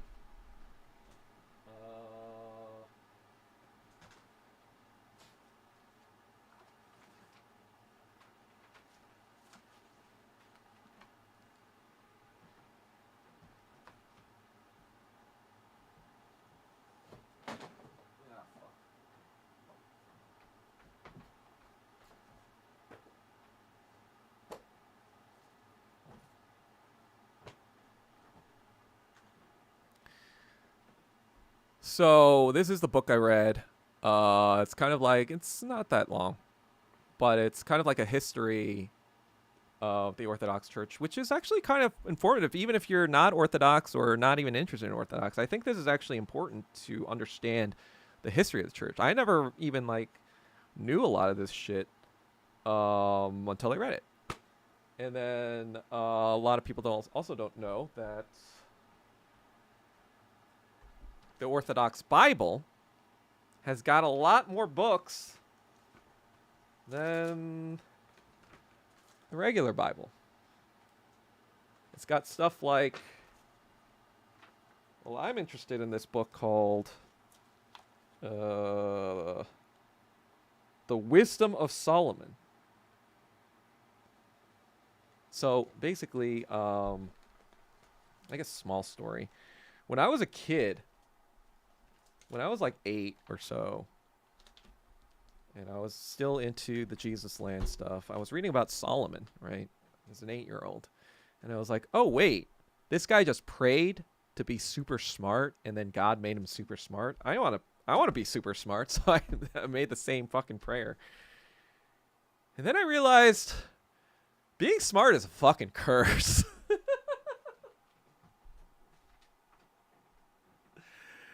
Like, if you're smart, you just realize the pointlessness of a lot of bullshit in reality. You're just kind of like, God, this is so fucking annoying and stupid. I hate this, that this exists. That's like your constant experience. Like, life as a smart person, I'm just going to own it. I'm just going to say that I'm fucking smart, and I can say that this is life as a smart person. Life as a smart person is just being frustrated. It's just being frustrated at how retarded everyone is fucking being. Because the thing is, like, with most smart people, I guess, like, I'm kind of a stupid smart person. Because other smart people, they tell me, yeah, the way I deal with that, like, stupid people, is I don't even talk to them. I don't waste my time with stupid people. I guess, like, the reason I'm the stupid smart person is because, like, I don't think that I'm smart, actually. Like, not... Well, let me back up a bit. I don't think I'm smart in real time. And what I mean by that is that I think that, like, in real time, I have the perception that, like, this is obvious, right? Like, you should get it. Because I think it's obvious, so you should think it's obvious. So when the other person doesn't get it, and it's obvious to me, it feels like they're trolling me. It feels like, what the fuck are you talking about? Like, do you not see this plain fact right in front of your fucking eyes? You fucking... Are you trolling me right now? But then the smart people that I talk to that say they ignored those people, they're like, no, they're just retard. And you have to figure out how to if you actually want to teach them, you have to like fucking breadcrumb it in a way where they feel like they figured it out themselves. And it's just kind of like, oh God, who wants to fucking do that? Well, I guess Lenin did that. So I aspire to be like Lenin. So I guess like that's the immaturity of me, I guess. Maybe I don't give people enough of a chance at first or whatever. But it's just kind of like, God, you gotta fucking read a book. Like, for once. You know? Anyway, Protestant Christianity. Anyway, yeah, all that to say, I'm looking into Orthodox. I don't have enough time to. I want to read all of this shit. I've only read like half of this shit, by the way. This stuff, this amalgam of books, like all the stuff in the back on the German side that I've read, all the stuff in the front is on the English British side. So I kind of try to organize this like by geography, and the unshown stuff is like Japan and Korea and China. So I kind of like made like a book of world of books. I guess I'm fucking weird like that. Let's see. Kanye might go to Iran to play Heil Hitler concert. Actually, I actually joked about that yesterday. Wait. Are you? Wait. Are you, Shogunner? No, wait, Shogunner was Shogunner. I'm so confused. Okay, whatever. But yeah, I was kind of, I don't know if you guys seen, but somebody has, well, I don't know how many people know about the song, like, because they try to memory hold that. But Kanye West, let me back up. For the people who don't know, Kanye West made this song called N-Word Heil Hitler. And so, caused quite a stir, obviously. But somebody took it upon themselves to, you know, all those videos of like J-Dams hitting Israel in the fucking face. Well, they kind of like made it so that like the music beat drops right when the first J-Dam hits Tel Aviv. And I can see why Islamic people are using that song at the moment. It's not something I would do, but I can see why. I mean, there's no other like fuck Israel song, is there? There's no other like catchy fuck Israel song. Like no one's even made a fuck Israel song, like let alone NHH. But like, so it's just kind of like, that's the only thing, right? That's the only, like, when you're dancing to a beat about, like, is Israel getting shelled, that was kind of like the only thing that kind of went in that direction. Like, you have, like, songs all the time saying, like, fuck America even, or fuck Korea, or fuck China, or fuck whatever. There's no song that's like, fuck Israel for being genocidal maniacs. You know, this just doesn't roll off the tongue. Like, it's hard to, like, but, like, and that's the other thing. I heard that some Kanye fans who, like, know his music and analyze his music and all this stuff, like, Kanye fans isn't fans of his, like true fans of his music. God damn it. Keep doing that. I want to lock it. Stop moving. Okay. They were saying that for the longest time since the Yeezus album in 2013. So 2013 is the Yeezus album where it's very experimental. Even 2010, My Dark and Twisted Fantasy, I think, was a little in that direction. 2011 was more of the commercial thing with Jay-Z, Watch the Throne. And 2013 is when he starts going full, like, John Lennon, you know, like full, like, we have left pop culture behind. But people were like, his Kanye fans were saying, like, oh, he brought back kind of like that poppy kind of catchy thing for this song specifically. And I'm just kind of like, yeah, it kind of works with the thing that's going on. Awkward. So, moral of the story: someone else needs to make a catchy anti-Israel song that is not about Mr. Hitler. That's the moral of the story. So it's not me. I'm not a talented musician by any stretch of the imagination. But yeah, I would say it'd be a bad move for Tehran to invite Kanye for that kind of concert. I would say that would make them look bad. I'd feel bad for the Iranians if he did. Everyone to know went to church to hook with each other. Oh, hook up with each other. Yeah, that's the other thing too. Like, so I'll just say it. I was a Christ cell for 31 years of my life, so I was like celibate on purpose.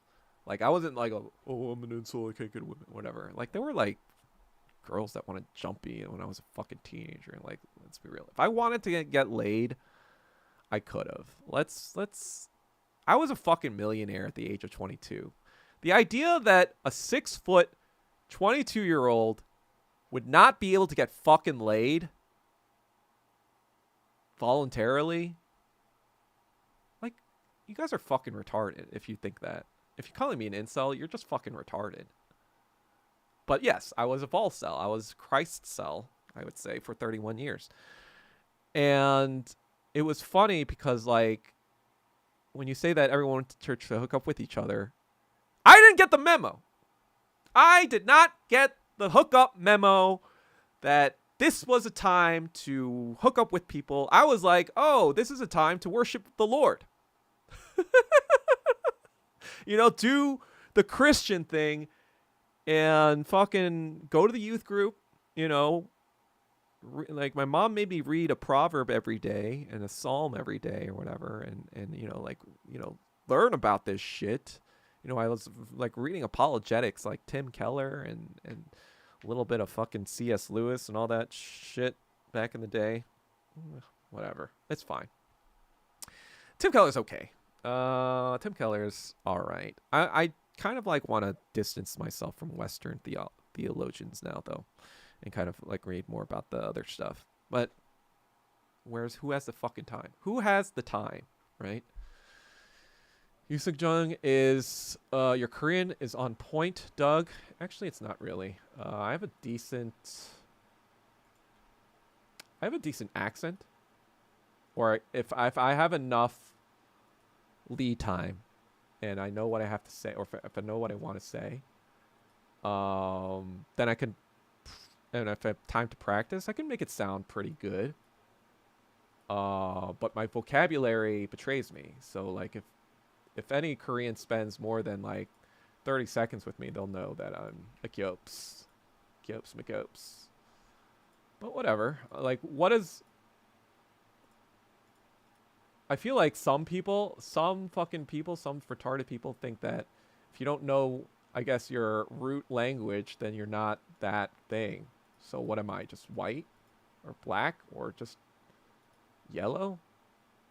I guess I'm not Korean because I didn't learn the language properly, I guess, or whatever, because yeah, like, there's so many uses for Korean in America. Like, how could I not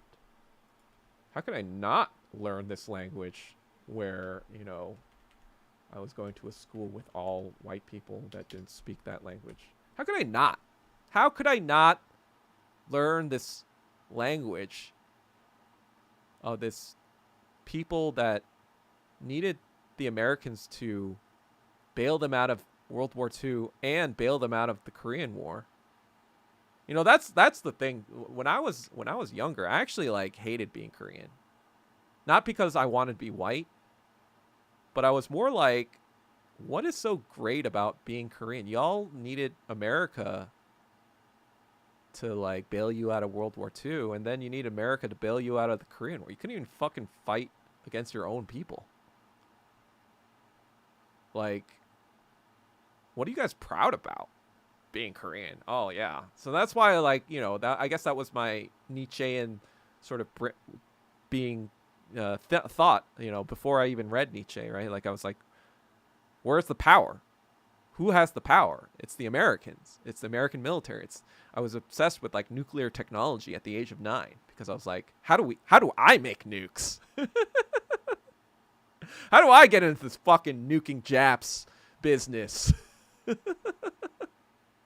Literally was called my screen name on AOL was Fusion Tech, TEK. And I was like, oh shit, like fission, that was the original nuclear bomb, and a fusion hydrogen bomb is even more fucking powerful than that. Well, let's learn what that does. Didn't that Korean? Yeah, he did. That's what I talked about earlier using Jun. Oh, he married a hot Chinese model. Well, I guess it all worked out for him. Mike, Kim, and Hank should be lovers.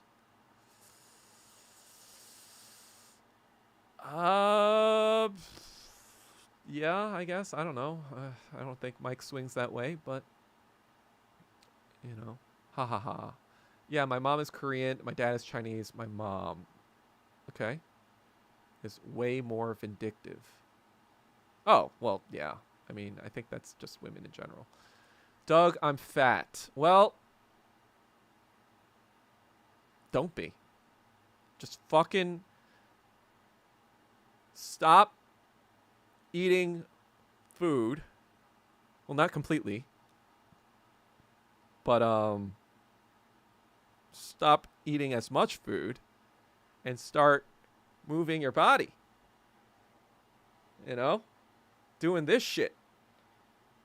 You know, doing fucking, you know, whatever it is. Running, boxing, swimming, jumping, just physical fucking activity. I talked to, well, one of my fat friends.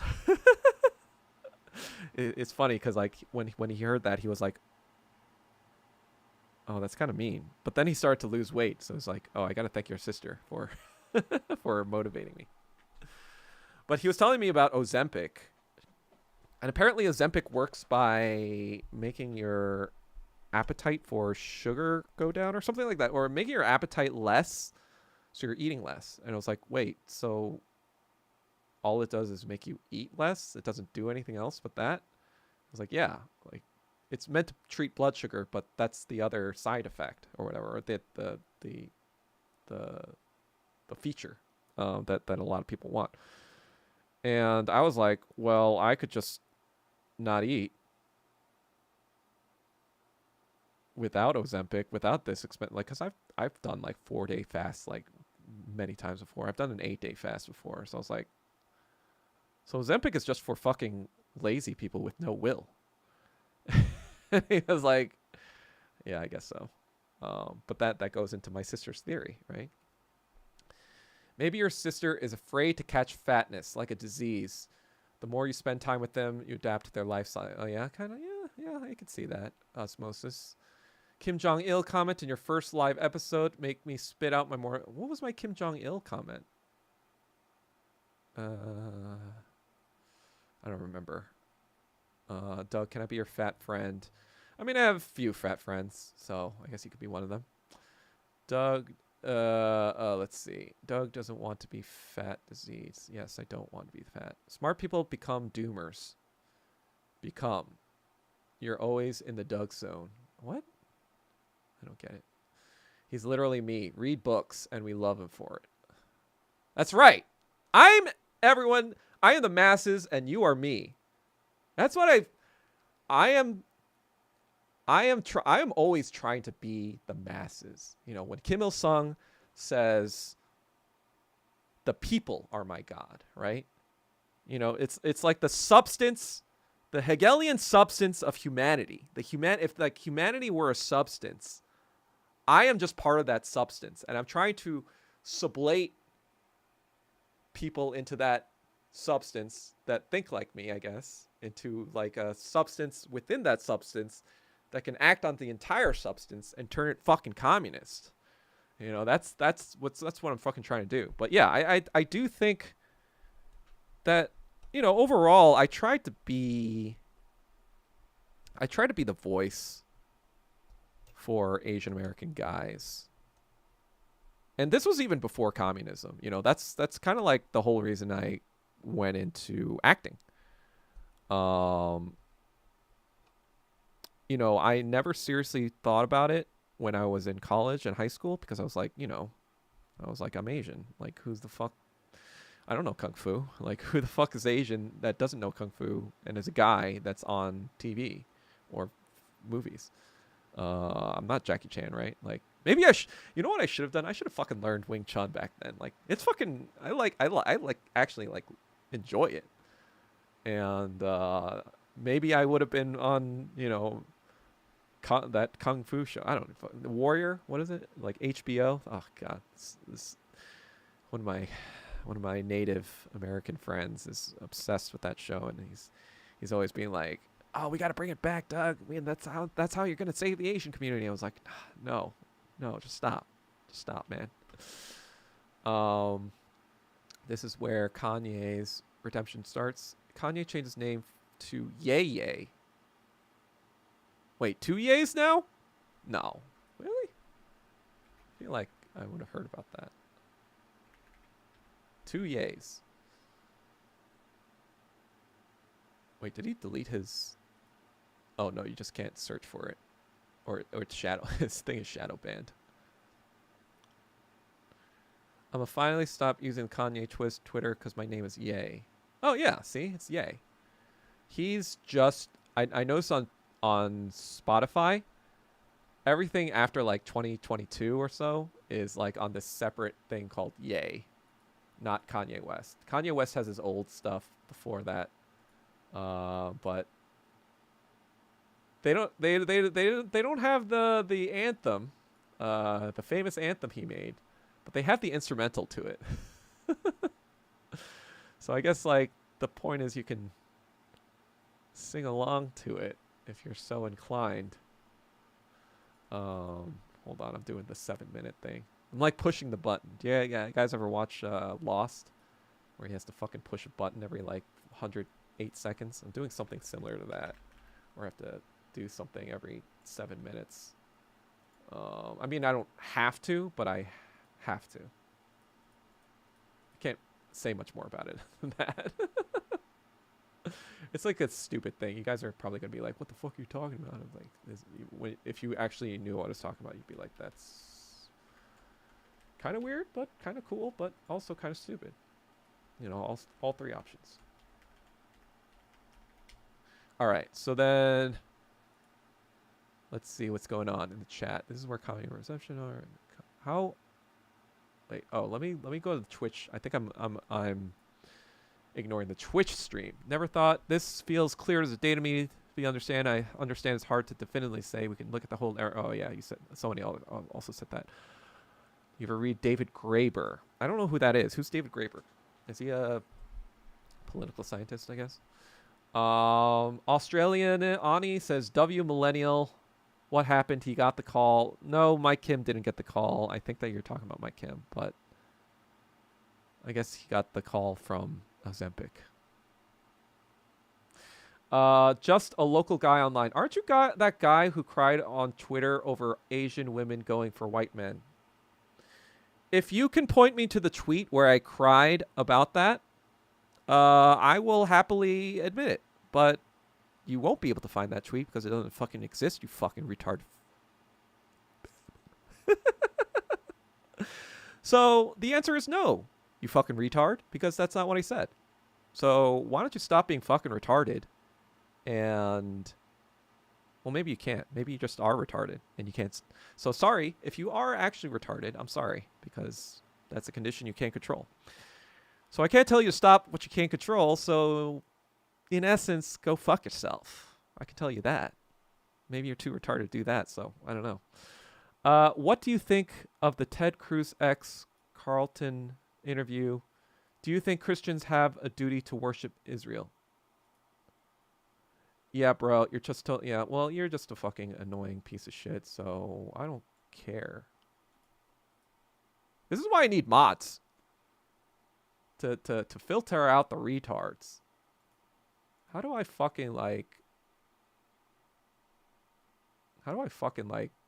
kick someone? I mean, it is a burden to be me, especially when I'm dealing with retards like you.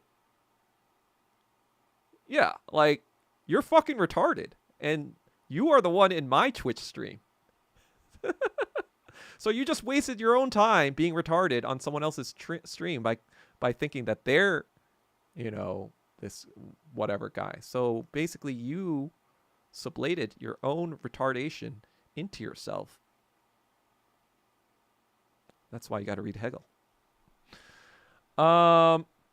Let's see. Kanye, yeah. Okay. So how was the Korean church scene at Duke and in Durham anyways?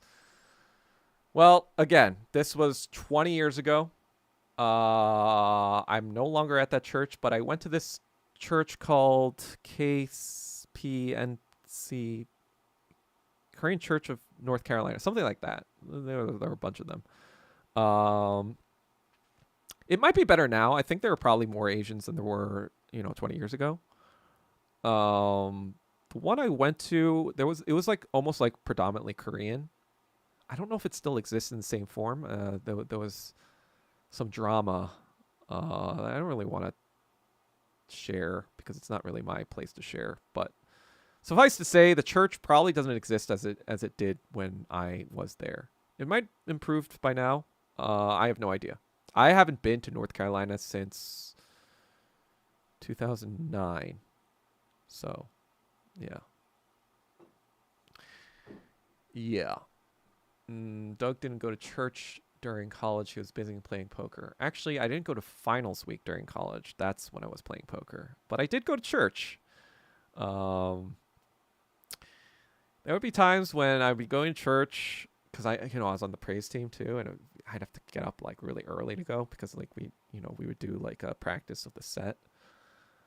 There would be nights where I'd come home late from playing poker and then I'd have to wake up like 4 hours later, and those were terrible, especially if I lost that night and then have to wake up on the Sunday and be like, oh God, not only did I lose, I have to wake up early and subject myself to this because I was an idiot. So it's like a double whammy. David Tay, hey, how's it going? Wait, I can see why you beefed with Zhang Yu. Wait, why do you think Wang Oni-chan? I need to know why I beefed with Zhang Yu. Yeah, Tim Keller's all right. I heard he passed away recently. No, he retired recently, right? Or he has terminal cancer. That's sad. Something sad about him is happening. is all I know. Let's see. Caught this show live. Pure entertainment. Don't forget to like and subscribe, everyone. David Tay is a friend of mine. He is I met him in 2008. And he's a very good hype man. Ozempic was originally a diabetes drug. Yeah, it was. My friend told me it was about blood sugar. Thank you for being our voice, Doug. I try. If you guys think I'm not being your voice at any point, always tell me because I'm open to critique as always. Do you guys feel like I'm oh shit, Tim Keller died.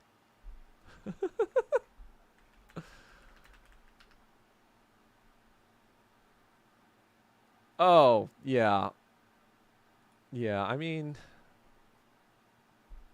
and the other funny thing too is Korean is actually Kim Il-sung's second language. Did you know that? I bet you did not know that. Oh, he died 2 years ago. Oh, wow. Damn, that sucks. All right. Well, he was kind of up there, 72. Oh, shit. That's actually somewhat young these days, right? I don't know. Whatever. Warrior is awesome. It was pretty good. I just don't see it being revived now. It's too late. It's over. I mean, he didn't change his name to Yaya Lamau. Everyone moved to Twitch. Oh, yeah. I think I actually caught your exchange with him a couple months back. There were a lot of exchanges. I mean, I don't know if you caught the... Just search... I'm gonna post something in the fucking chat.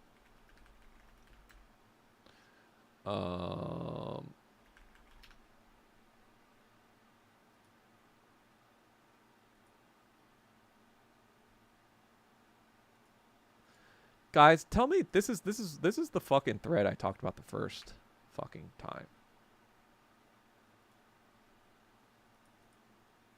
This is the story about Ben that I talked about the first fucking time.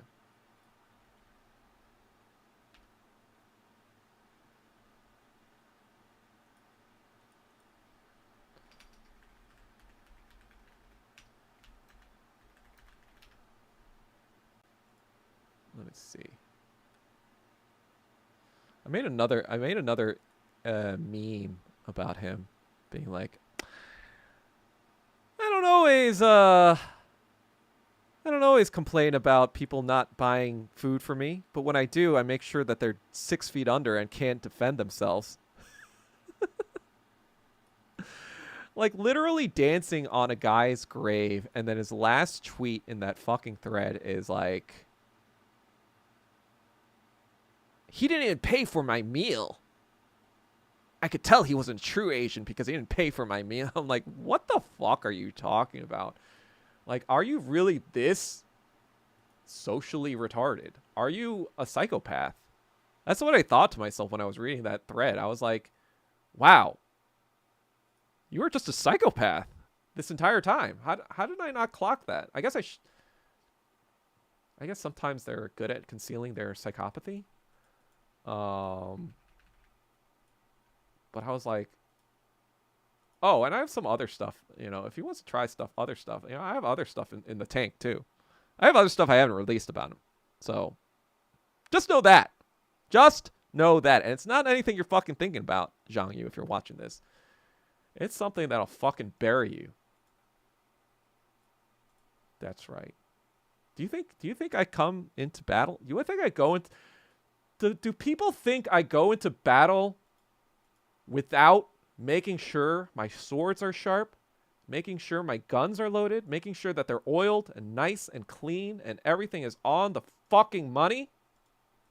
Do people think that I would go into battle like that? No, of course not. I always come fucking correct because that's how I fucking operate. And that's why people enjoy what I do. I know you missed the Witcher days. Yeah, unfortunately, the Witcher sucks too. Hey, Nico. All right, later. Chinese community needs better advocates. I agree. I think part of the problem is... What is the problem with Chinese? I mean, I think part of the problem is that they don't got that dog in them, you know? I feel like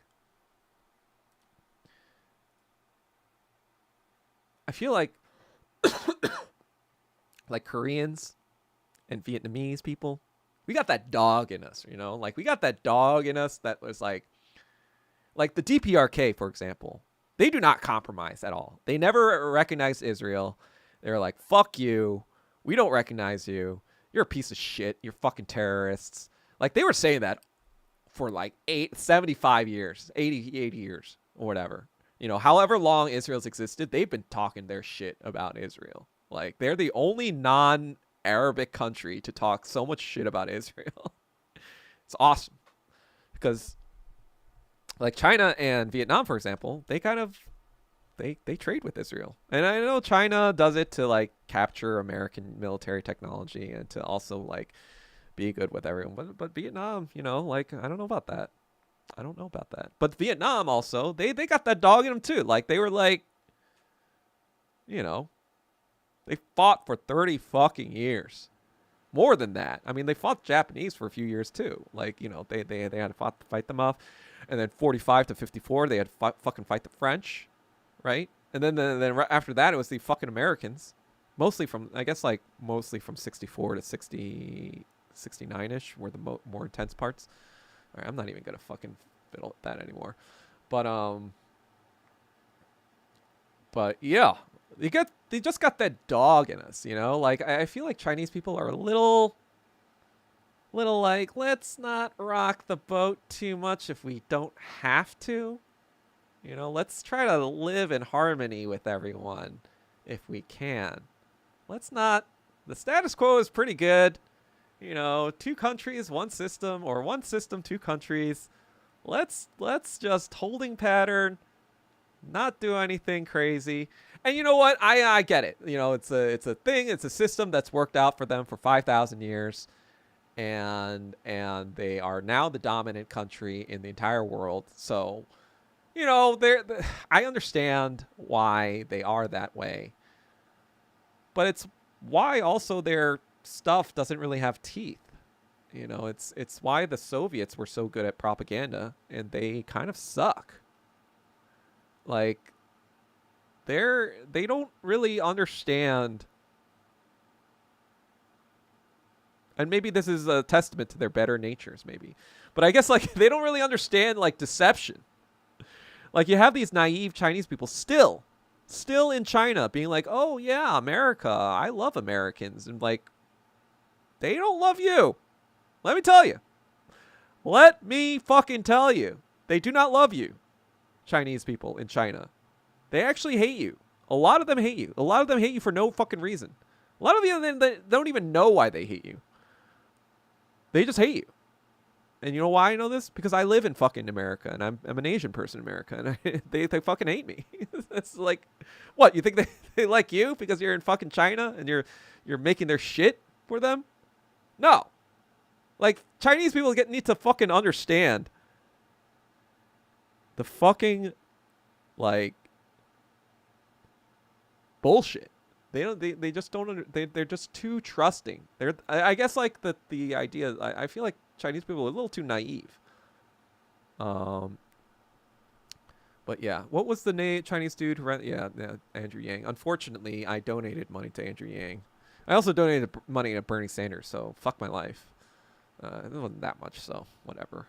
But yes, he's a sellout. Doug will agree. I actually wrote an article about how he was a sellout that was deleted because it was on Plan A, and they did not like me.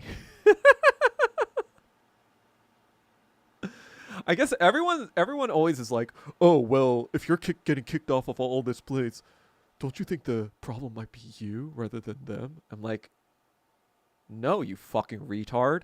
Like, everyone else is a fucking liberal. That's why they're against, because they're fucking libtards who don't know their fucking ass from their hand. And the only reason they hate me is because I point out how they don't know their ass from their hand. And they don't like being told that they're retarded. Or not even retarded. I don't even say they're retarded. It's like, I just like kind of critique them and they just fucking like crash the fuck out. It's like, oh, I'm sorry. Have you never... You know what it is? It's because like me personally, I went through the fucking gauntlet myself. Like with my parents and with the way I was raised. My mom did not suffer fools. Did not suffer me trying to even do, like, if I didn't do my violin practice, for example, that day, and it was like 11 p.m. or whatever, she would come into my room and be like, you're not sleeping until you do this piece 3 times, this piece 3 times, your arpeggios 5 times, whatever, blah, blah, blah. Like, just like making sure that I checked off every fucking thing and make sure that like everything was like done. And I didn't go to fucking spring break. I had no cable TV. The only thing I had was like riding my bike and like video games. And even video games, I only got like one every half year or like a year. Until maybe like I was a teenager, but by then like you're already kind of like grown or whatever. But it's just kind of like I went through a lot, but like I appreciate it because it made me disciplined. It gave me discipline, and it showed me if I want to achieve X, I have to do Y. And I feel like a lot of these fucking liberals, especially on KTSC or Plan A or all these fucking other bullshit retarded liberals or Trotskyites, I feel like when they see me, they realize, oh, like, he's got that dog in him. He's got that excellence that you can't fucking, like, you can't fake. You can't fake the grit that I have. You can't fake the fucking, like, conviction that someone like me has. You know, you can't fake this fucking authenticity of, like, you know, fucking, like, being for something 100% and, like, putting 100% of your fucking energy into it and knowing exactly how to fucking do it, even if you, like, just fucking charting this path. And they're like, no, it must be done in the proper way, in the fucking PMC way that I've been taught to do it in. Because, like, for me, I'm a very outside the box thing. I do not like doing things if I think that they're done inefficiently or ineffectively or in a stupid way. I want to do things as fast as possible and as smartly as possible.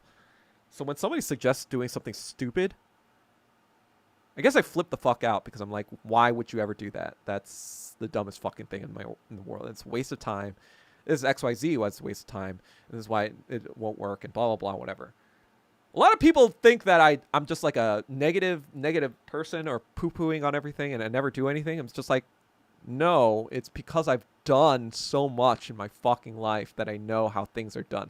Like, I've done stuff in crypto, stuff that's done in poker, stuff in finance and acting and whatever, all these different fucking fields. And I'm friends with so many people who are at the top of the game in so many different fields that I know what it takes to fucking succeed.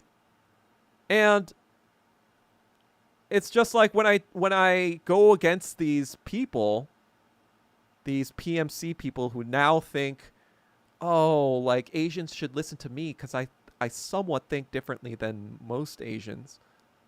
I'm like, no, that's not enough. Like, that's not enough to, like, know more than Asians and try to be like this proselytizing progressive to other Asians. That's, like, just retarded nonsense. No, you gotta actually study the shit, know exactly what the fuck you're talking about, know exactly everything that there is to know about the thing that you're trying to analyze. Otherwise, you're just talking out of your fucking ass. You don't even know what you're talking about. And that's what KTSC is, or has become. It's just people fucking talking out of their ass and expecting their own, like, uninformed opinions to be interesting. But you can't fake interesting. That's the biggest thing these fucking places have against me. They are just fucking boring, and they know it. They're not interesting. Like, look at Plan A now. Nobody listens to fucking Plan A. Like, look at their views, look at their view counts. Look at even fucking Zhang Yu with his 26K Twitter followers. Somehow he can't convert that into a large following on YouTube either.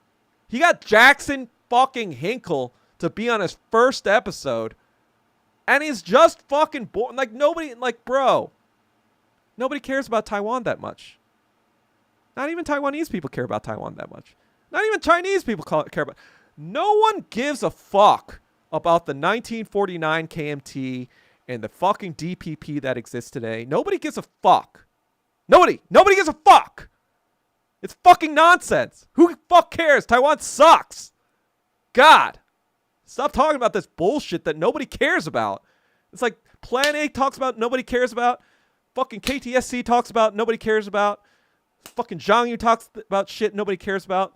These people are angry that that I have this small following. You guys, they're angry that I even have this little small following, which I find so absurd because I'm like, I'm a fucking micro influencer. I don't fucking care. Like, I'm just doing this again because I'm bored and I want to document the end of the world. And so, like, when aliens come 5,000, 10,000, millions of years from now, they'll be like, oh, this Doug Kim guy, he kind of got it. He understood what was happening and was trying to stop things, but he couldn't. We got to find this Doug Kim DNA and resurrect him and ask him, how did you know? That's my goal, to be resurrected by aliens 100 million years from now when the heat death of the universe is nigh. And they're like, well, before we all die in this heat death, we got to ask Doug Kim this reanimated DNA version of Doug Kim. What the fuck was going on in 2025? And I'll be like, well, let me tell you. And so I'm actually talking to aliens right now, is what I'm talking about. That's what I'm saying. Let's see. Boshitang, dog stew. Oh God, I've never eaten that. Koreans take pride in being similar to Jews and pride themselves in being called the Jews of Asia. I can't stand. I think that was a thing like 20 to 30 years ago, but I don't think that's a thing anymore. But yeah, that is not a thing I want to be called. I mean, I do think Asian Americans or East Asians, Southeast Asians, they're being made into the Jews of Asia, or Jews of America rather, because in this new Nazi America, it's not the Jews that are the Jews, it's the fucking Asian Americans who are the Jews in Nazi America. Why haven't you upgraded your channel? Is there a reason? It means there are no decorations like a logo, banner, overlay, or becoming a VTuber for your channel so that more viewers. Well, first of all, T1000, I don't know if you know this, but you need to hit certain benchmarks to be able to do certain things with your channel. So I only have, let's see, I have 533 subs. I'm not sure what the limit is for all that stuff is. But I think you start getting to do a lot more stuff when you have 1,000 followers or 1,000 subs. So maybe I'll do that. I might be able to do it anyway. I'm not sure. To be honest, I set up most of this channel's artwork and stuff like 3 years ago. And it kind of got derailed from making content for it, but that's what I'm doing now. So maybe in the future when, I get more subs and, I have mods that are helping me and shit, and, if other people want to spruce up the fucking channel, I'm a one-man person. One-man person. I'm a person, I'm 41 years old. I'm not a big influencer or anything like that. I'm trying to do the ins and outs. I'm trying to figure all this shit out. Were you a PlayStation guy in your youth, Doug? Well, I actually got PlayStation and N64. That was, I guess, we were doing better when I was in high school. Like my dad had private practice by then, so we were able to get some more video games. So I had PlayStation. I kind of wanted, well, I was a Nintendo loyalist for the longest time, but then Final Fantasy VII was coming out on PlayStation. So I was like, well, I have to get that then. And then I played Metal Gear Solid too, and that was very good. So that was good. Doug feels like a World of Warcraft type person. I actually never played World of Warcraft. I actually hate MMORPGs. I like JRPGs. I like self-contained, single-player adventure. It ends at a certain point. It has a story. It has a meaning. It has a point to it. To me, World of Warcraft is just like pointless because you're like fucking World of Warcrafting forever. I mean, it's just like never ending. Who wants to do that? I like things that have like a good story, like a good, and that's the other thing I've been analyzing. I've been watching this. Have you guys ever heard of this anime called Monster? I've been watching this one called Monster recently. It's like pretty long, but it's like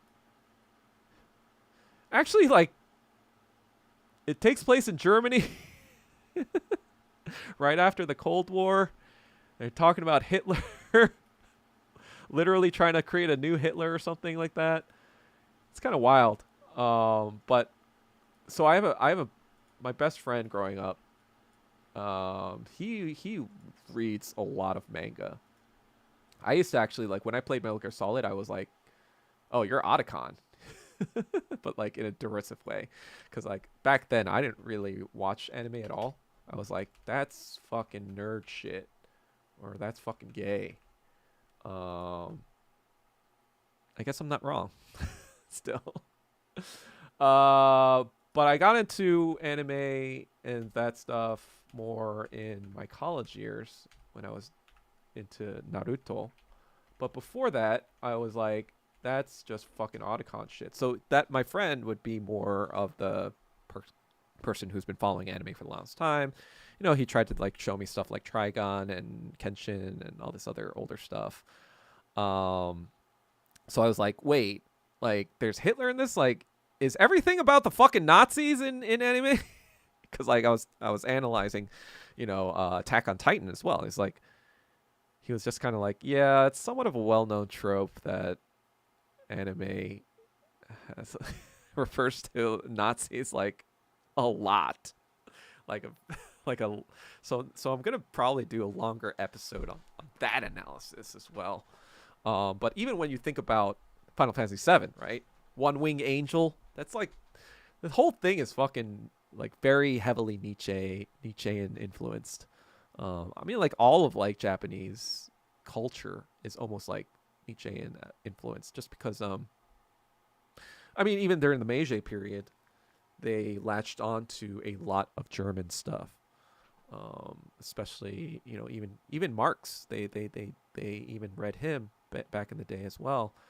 Um, I think Kant is very popular there, as well as Nietzsche and Schopenhauer as well. But Hegel, Marx, they're also in the mix, but they're obviously not as prominent in the Japan. Becoming a VTuber is smart. Get an anime girl picture, then people will click. No, I am not going to be. Again, this is not for popularity. This is not for I want to get fucking famous. This is not for I want to get like 1 billion people so I can sub whatever, like so I can get rich, whatever. I mean, obviously, if that happens, great. But remember, this is just for me and the billions and trillions of aliens 100 million years from now, okay? That's what this is for. This is not for growing subs. Fucking hate that shit. Yeah, it was a while ago. There's a term used to it was actually I'm with you, Doug. JRPGs for the win. Yep. Oh, I actually never played Xenogears. It was a little weird. Monsters, an original Hitler anime. Anime was banned from my house growing up. Oh, well, there you go. I don't even know my parents know what anime is to ban it. All right, best viewers on streamboo.com. What? Oh god, this is a bot, isn't it? See, this is why I need to. What makes you the Yellow Knight? I guess the yellow part is because you are Asian, but why the knight? Goruku. Goruku. Is that how you name? Goruku. Daicho. Yeah, that's my fucking my Japanese anime talk.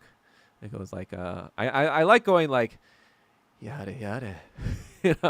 Especially to like my friends when they're being annoying. Uruse. Sugoi. Nande da yo. But The Yellow Knight is a play on The Dark Knight. It was one of my favorite movies in 2008 when it came out. Even when Iron Man came out, I was like, Iron Man kind of sucks compared to Dark Knight. Dark Knight is like a fucking quintessential superhero movie. It has all the fucking philosophical philosophy involved in it. It's like, I mean, it's very like, very obviously Nietzsche is the Joker and Kant is Batman, right? Duty and honor and whatever. And it's kind of like their arguments being played out in real time, right? Like what is morality even? Or are people moral in, or are they just doing things for their own benefit in the moment? And are they only moral because it serves their interest in the time? That kind of stuff. Are you an infrared orbiter? We want an independent Doug. I'm not really. I mean, I started following infrared maybe 2022. And oh, sorry, I didn't finish the night question. Right. Too much ADHD. This is why I need to localize. I need all the people to localize on the Twitch stream when possible. But anyway, the night part. Um, yeah, so it's the Yellow Knight, it's Dark Knight, the Yellow Knight, right? So the other reference is that I sort of consider myself somewhat of like a Don Quixote type character, like someone who is not quite aware that chivalry is dead and is trying to revive it. You know, like trying to revive honor and like whatever, but like almost a knowing fool, if that makes sense. Like the not like a fool as in a stupid person, but like, you know, the fool, like the fool in like the sense of like the literary fool. Like I'm painting myself as somewhat of a literary fool, you know, by being this Don Quixote type character, like being like, I'm the one that's going to, you know, lead Asian Americans into, I don't even fucking know. How many windmills have I fought? Well, too many. Let me tell you that I fight way too many on Twitter. That's for fucking sure. Um, and so even my kind of like, if you look at my channel, for example, when you go to my channel and you go to view channel, and when you go to the about, it says a channel about Asian American identity rooted in Asian history and Marxism and Leninism. And the tagline is, so we'll cancel him. We'll stick the blue checks on him because he can take it, because he's not a hero. He's an annoying guardian, a watchful troll, a yellow knight. So yeah, it's just me being trolly as always. You know, like I like to keep things. I don't like to take myself. I never take myself too seriously. Unless it's like, that's not true. I take myself seriously when the situation calls for it. When I think the situation is something that, I guess, like when my sense of justice has been challenged, or not challenged, or when my sense of justice has been triggered to sense injustice, that's when I take myself seriously. That's when I'm like, no, this needs to be fucking stamped out. This injustice needs to be fucking addressed. It's kind of like that thing where, well, you know, like, I guess like that is like the Batman-ish type side of me, but like or the Captain America-ish side of me. But then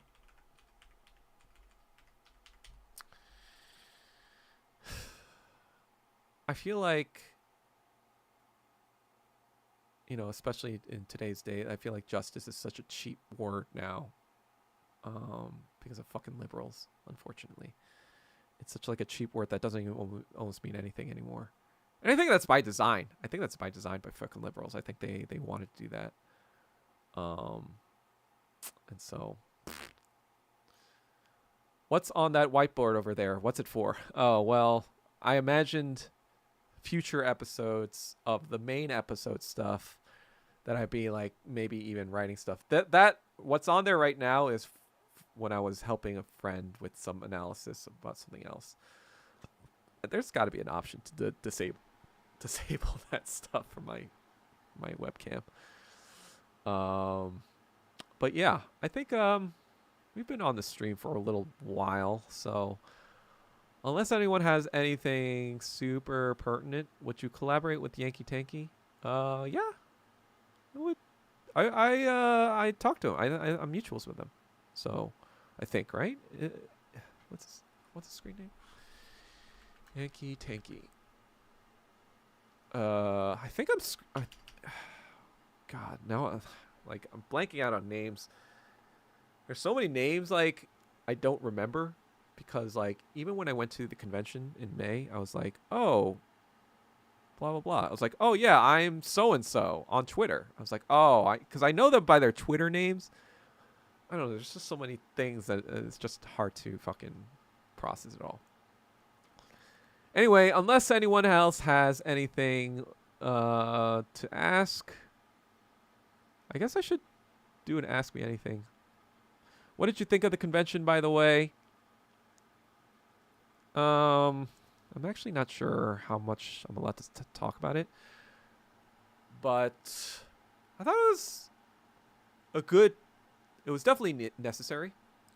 Um, the party needs to know. The party needs to meet each other, right? The party needs to like know who's in the party. Like, there was like a. We were all kind of like living online for the longest time, and I think this kind of like was needed for to concretize, as Haas would say, to concretize the party into something like that's actually living, proving, and being there. And so, in that sense, that's what I think about the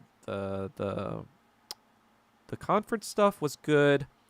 I would say the the day after, I was like, yeah, I guess I get it. We were doing celebrations for the Soviet Union and during, their Victory Day. But I was like, this is getting a little long in the tooth. I mean, we were there for like 6, 7 hours, I think. Um, yeah, and then the other thing, it was kind of cold. That's why it was kind of like, if it was warmer, then it'd be more chill, and everyone could just like kind of just chill and whatever. But it was cold as fuck. So that was my least favorite part of the thing, the Victory Day stuff. But whatever. I mean, it's whatever. All right. That's it for me. I won't be able to. So I'm actually going to Cancun tomorrow. Um, for like 5 days. It's like a trip that I was planning for a while. So I'll be out of pocket until Wednesday. So next time you guys are going to see me is next Thursday. Actually, I can't stream Sunday because I won't be here.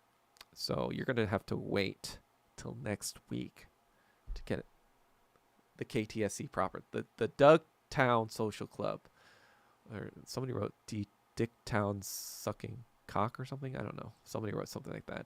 That's not what it stands for. It's Dugtown Social Club, DTSC. From Santa Monica, Los Angeles. No, not Santa Monica proper. From Los Angeles, Los Angeles. From West LA, Los Angeles. This is the Dugtown Social Club. All right. I'm going to stop talking now. I will see you next week. Peace out. And to the aliens that are watching this 100 million years from now, you see what you see why you see what's going on. All right. It's peace.